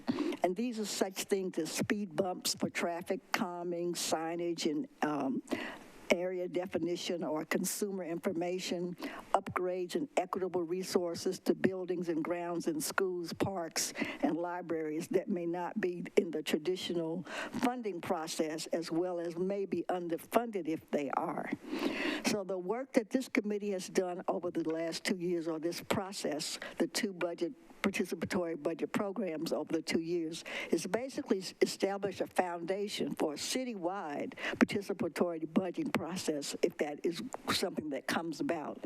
We've done all the work, we've put all the effort into coming up with the guidelines and the workbooks, and so this is something that can be taken and run with for the entire city if this is something that you decide will be funded. Thank you, Ms. Martin. That's why I wanted you to come and explain it. She does a much better job than I do. You want to ask a question about PB? I thought you were wrapping I wasn't done, but Keep on talking. Yes. I think the most important thing that I wanted to share is how the model we are proposing, it will be proportional to need. We are going to use the Social Vulnerability Index, which is something that the CDC came up with, and it measures how communities recover from pandemics. And so the way we're proposing to use this resource, that if you guys allocate it, it will be proportional to the impact they had on the capacity to recover from COVID. And so I think that's why it is an instrument that fits like a glove with ARP, because the higher the need, the higher the impact, the areas that are more distressed will be able to have access to a bigger share of that money. But everybody in the city will be able to access it, because everybody in the city had some impact of COVID, but some people had a bigger impact than others. And the mayor wanted to make sure that this was distributed throughout the city. But to meet the guidelines of ARP, we have to do it following need and community need. And at a personal level, my title is Community Development at the mayor's office, and I think this is the biggest and best tool for community development. When we implement this process, we are really encouraging greasing the wheels of community engagement and getting people to talk to their neighbors, to come together, to exercise democratically, to make decisions about the city budget. So anyway, I wanted to say that spiel. I'm glad you let me. Thank you, Councilmember. Go ahead, Councilmember Johnston. Me? Sure. Okay. I don't have eyes in the back of my head. I think that's the only hand I saw so far. So we're talking about sort of like capital improvement stuff, right? You're saying things that... It's actually, if it was just the CSP, it will be only capital improvement stuff, but because ARP has a wider restriction, it could be grants, it could be all kinds of things, depending on what the community thinks is needed, but within the framework of ARP. So, yeah, because when I'm looking at the written proposal, it says items funded by it may include grants and one-time services to offset the impact of COVID, in particular used for payroll, covered benefits, expenses for public safety, public health, healthcare, human services, which that's not things like speed bumps and things like that, which are needed, obviously. I get that. So I'm a little bit confused on because we have allocated to payroll and things like that that have just been in general department wise that I feel like the entire county benefits from. So I'm just a little bit confused on that. I don't know 100% if infrastructure projects in any capacity are appropriate for ARP funds, maybe they are. But the other thing is, if you're talking about community, like I love the participatory, that's a hard word, participatory budgeting process. I think it's needed, and I think it makes it special. I'm just a little confused on how because you want these American Rescue Plan funds to benefit as many people as possible. So how do you have the equity around the entire county with it still making a significant enough impact? Because when you say $10 million, that's right, yeah. So $10 million, when you spread that around, how many neighborhoods is that? Because like you may have a street that wants speed bumps. You may have a small neighborhood that wants a little park or, something like that. And I see that you're capping it at $250,000 per project. So that's 40 neighborhoods max, right? When you do that math. Okay. Should I answer? Yeah. So the thing is, the people will decide which one is the item that has a bigger impact to them. I mean, we saw in the first cycle is that 150 people voted for a particular item that resonated more with them and it was more meaningful to them. So the same will happen here. The budget delegates, which are community members, will propose items on the ballot, but then every resident in Nashville that wants to participate will decide based on what it means to them. So when you're saying that it's only 40 items, some items are regional, so they will find that, this particular item that they are all voting for it, they're voting for it because it means something to them. It's important to them. They want to see it fixed. They want to see it taken care of. So in a way, what PB does is bring some granularity to what you guys have been doing. The survey you did, which was great, got you information from the community. Now you'll be able to go with a finer comb and ask the people in Nashville, help us figure out how to fill in the cracks of the things that we may have missed during the past year. And they'll be able to tell you because they will come up with the ideas and they will vote for those ideas. Yeah, and I get that. I'm trying to, just the logistics of it. I mean, when we did our survey, those were big categories. What's the most important category to you? Boom, boom, boom, boom, boom. And we got that. But when you talk about these smaller projects, because a $250,000 project is small, it is. So you're talking about small projects and the smaller the project, the lesser the impact as far as people. You're talking about neighborhood impact, not necessarily citywide. Some of the items that got most votes were very cheap, were very economical. It's just what it means to people. And I am not able to tell you what's going to be meaningful to people, and that's the beauty of this process. The community will tell us what matters to them by voting, by participating in the process, and through this survey, decide which one of those items they really want to see funded. And it's really cool. I mean, it's not only cool to see the ideas they come up with, it's really cool to see the budget delegates put it on a ballot form, but then it's mostly to see the people speaking out, and telling us how they want to see this money being spent. So I understand your questions. I get those questions all the time, and I'm happy to follow up with you, and Quinta probably, yeah. I think the other thing is the first year we did that, everybody thought the $2 million was peanuts and you weren't going to be able to get anything. What we learned from the process is people started working collaboratively, and even though they had an idea, and it might have been an idea from this part of the neighborhood or this part of the community, the same idea was over here. So then they start collaborating on how we're going to get this idea to work and service our community. So even though it looks like, 250 divided would be 40 communities, you might have a couple of communities that get together and work together and put their 250 together, which now becomes 500, and then they can do a little bit more. So that's what we're encouraging you to think about is the process. Not necessarily how much money is spent on each particular thing, but the process that works so that you get a result, that you get an outcome that is meaningful to the people because they select it and they work on it and they make it happen. Yeah, I get that. I don't think I'm communicating properly what my concern is. I just, like I said, I liked the idea they did the participatory, but PB. You were smart. So the PB in the Bordeaux area, and then I saw the Haynes Park area has a specific allocation. Hey, what do we want to do? I think that's really cool. My concern is that when you've got $10 million and my job is to make sure that as many people are touched and impacted as possible with every single one of these dollars, all the way up to the $260 million in totality. So when you got 10 million, and I agree with capping these projects, I just don't understand the logistics if you're going to say, hey, everybody in the county, what are things that are important to you? And you're going to get, I guess we need to talk about the process. You're going to get a million things.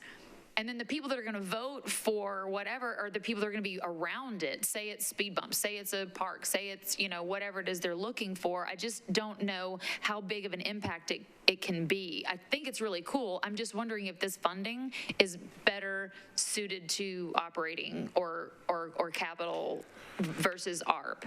So people will submit, hopefully they'll submit millions of ideas. I hope they don't, because that makes life better for the budget delegates as they put the ballot together. Each resident, 14 years old and older in Nashville, anybody, young, old, anybody that lives in the city will be able to vote up to 5 items on one ballot. So by having a diversity of like 5 items out of 35, they'll be able to spread out and vote for things that may be in another districts. And we are also going to show on the ballot the social vulnerability index. So people will be able to say, I'm voting for this item because it's in my district, but I'm also voting on this other item because it has a high vulnerability index, and I know it's going to help other people that need this thing.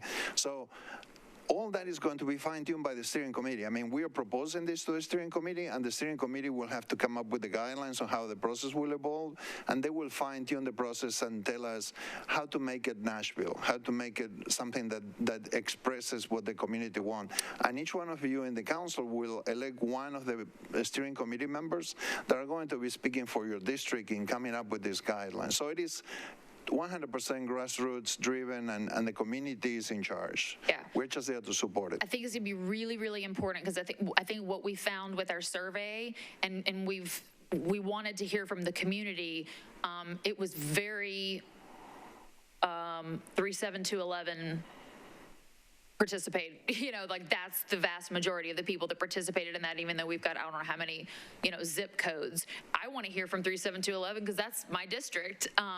But what about the rest of the county? So I think that getting as much input from everybody in the community, and how you do that, I don't know, because I don't think we did a very good job of it with the survey, to be honest with you. Just making sure that everyone, as many people as possible, are participating is going to be obviously key to the success, to make sure that the impact is spread out as much as possible.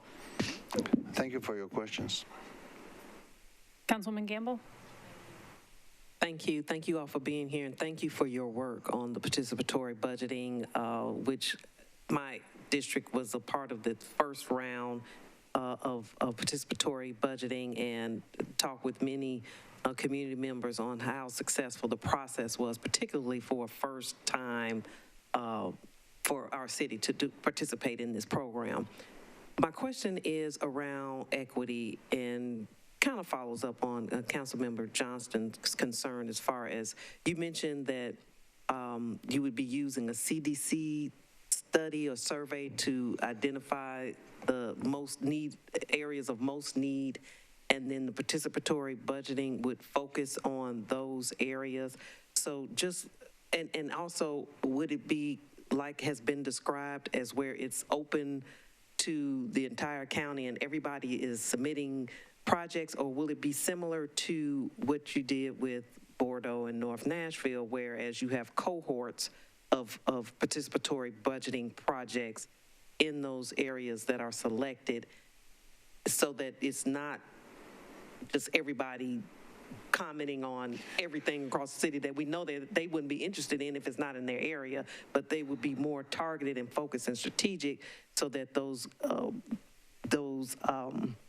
projects or those ideas would be for a specific area, and then people in those specific areas can vote on them as opposed to countywide. So the way we're going to do it, the way we're going to propose to the steering committee is that they use this idea that the higher the SBI index, that region will get a higher share of the money.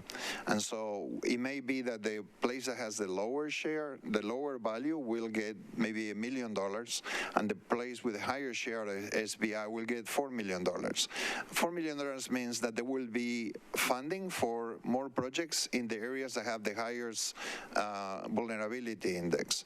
And the areas with the lower vulnerabilities, we have a less share of money, but they will still have money there to be voted for items.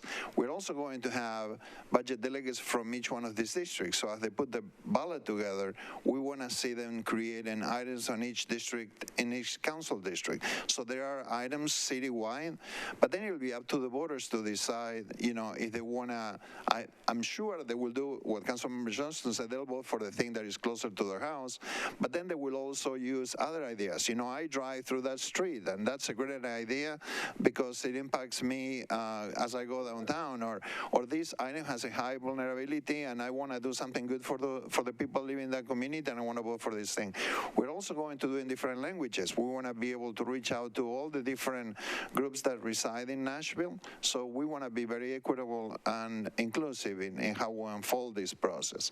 And so the idea is to have as many opportunities for people that live in Nashville to have their ideas being collected, them being part of the leadership role.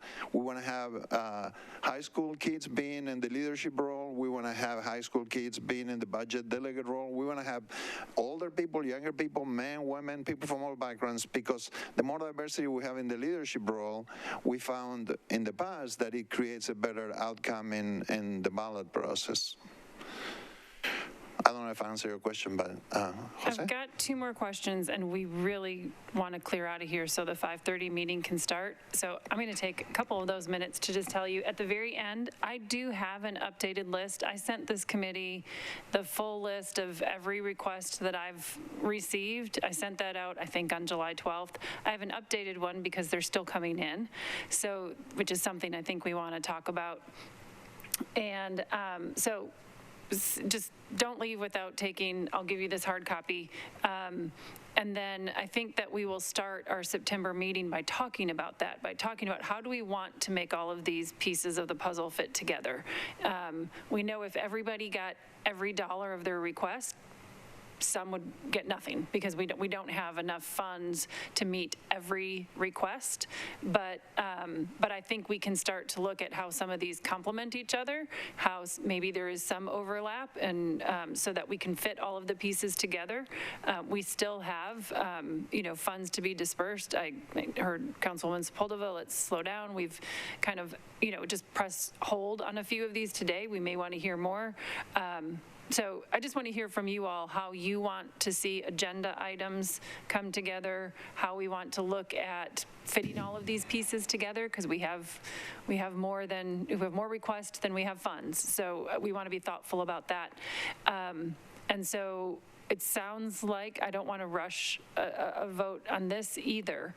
So we'll take the last two questions if we can fit them in. But the other thing I would ask is if the committee wants to put parameters around the participatory budgeting, that in the past it was capital. With ARP funds, it doesn't have to be capital, but you all can maybe pick areas of focus. If you're looking at the presentation and saying, well, we did some of this already. If you want to limit it, maybe think about that, bring those suggestions the next time we talk about participatory budgeting. I'll just leave it at that, and I know I've got Councilwoman Sepulveda and then Jose. Can I make a comment before? Sorry, Councilmember. Regarding the comment that Councilmember Johnston made, the mayor proposed $20 million, but we are coming to you with $10 million as a difference to the committee request. But obviously, I'd rather have $20 million. But you guys, we. No, I'm not. I'm sticking to the 10 millions, but he did amend it down from 20. To be fair. But I just want you guys to, if you keep some money in the back, we'll take it. We'll help you spend it. Thank you. Thank you for being here and for this presentation. Just quickly, because we're short on time, the socially vulnerable index, could you map that out for us with what you're thinking of amounts to help us for our next meeting? Thank you. I can do that, yes. It's a great request. It's also a quick question.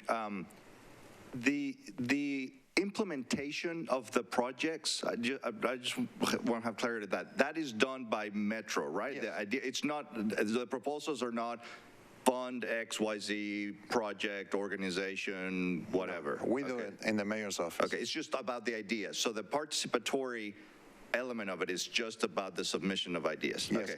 Now, in North Nashville, Not just this, in North Nashville and Bordeaux, they requested that we try to hire local people, and we did that.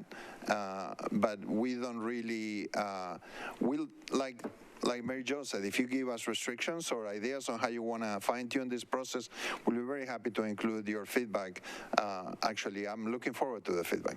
but Jose, it's community submissions and election. So then the voting on the projects comes from the community. It's kind of like taking our community survey that was a little higher level and really bringing it into the weeds. And instead of the 9 of you, I think, did you say you had about 40 people on your, what'd you call it? It wasn't a committee, but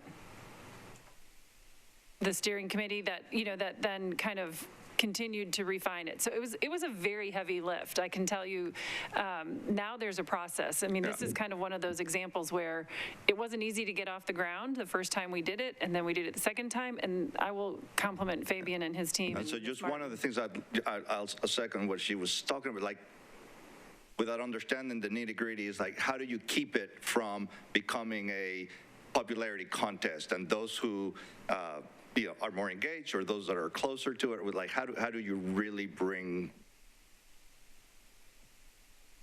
spread it out? Yeah, parity to it. But we're out of time, so I don't need the answer. We had today. training on equity and inclusion as one of the first meetings that we had. We had the training on that, and then we made sure that was the principle that was enacted in everything that we did going forward, equity and inclusion across the board. So we would have to do that as well with the city. Okay. So we have the footprint for that. Real quick. Yeah. Oh. I do like the idea of at least thinking about possibly narrowing this down to just capital projects, because when we first started talking about ARP funds, we all were in agreement that we wanted to see 10 years from now, 15 years from now, 20 years from now, the impact of these dollars. And so if we start talking about salaries and all that kind of stuff, that's not near as fun as being able to drive through a neighborhood and saying, American Rescue Plan did this with the community, this was really cool, and we're still enjoying it, decades later. And I'm not saying 100%, but I really sort of am resonating with that idea. I think that's what we want to hear. We want to get your feedback to improve the process. And thank you very much for letting me speak to you. And thank you, Quinta, for coming. Thank you. Thank you so much. Much to come, but thank you all for your time. We will officially adjourn this committee.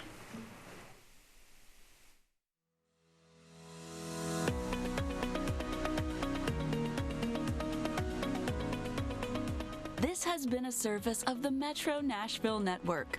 If you would like to see this presentation again, or for more information on this and other programs, visit nashville.gov.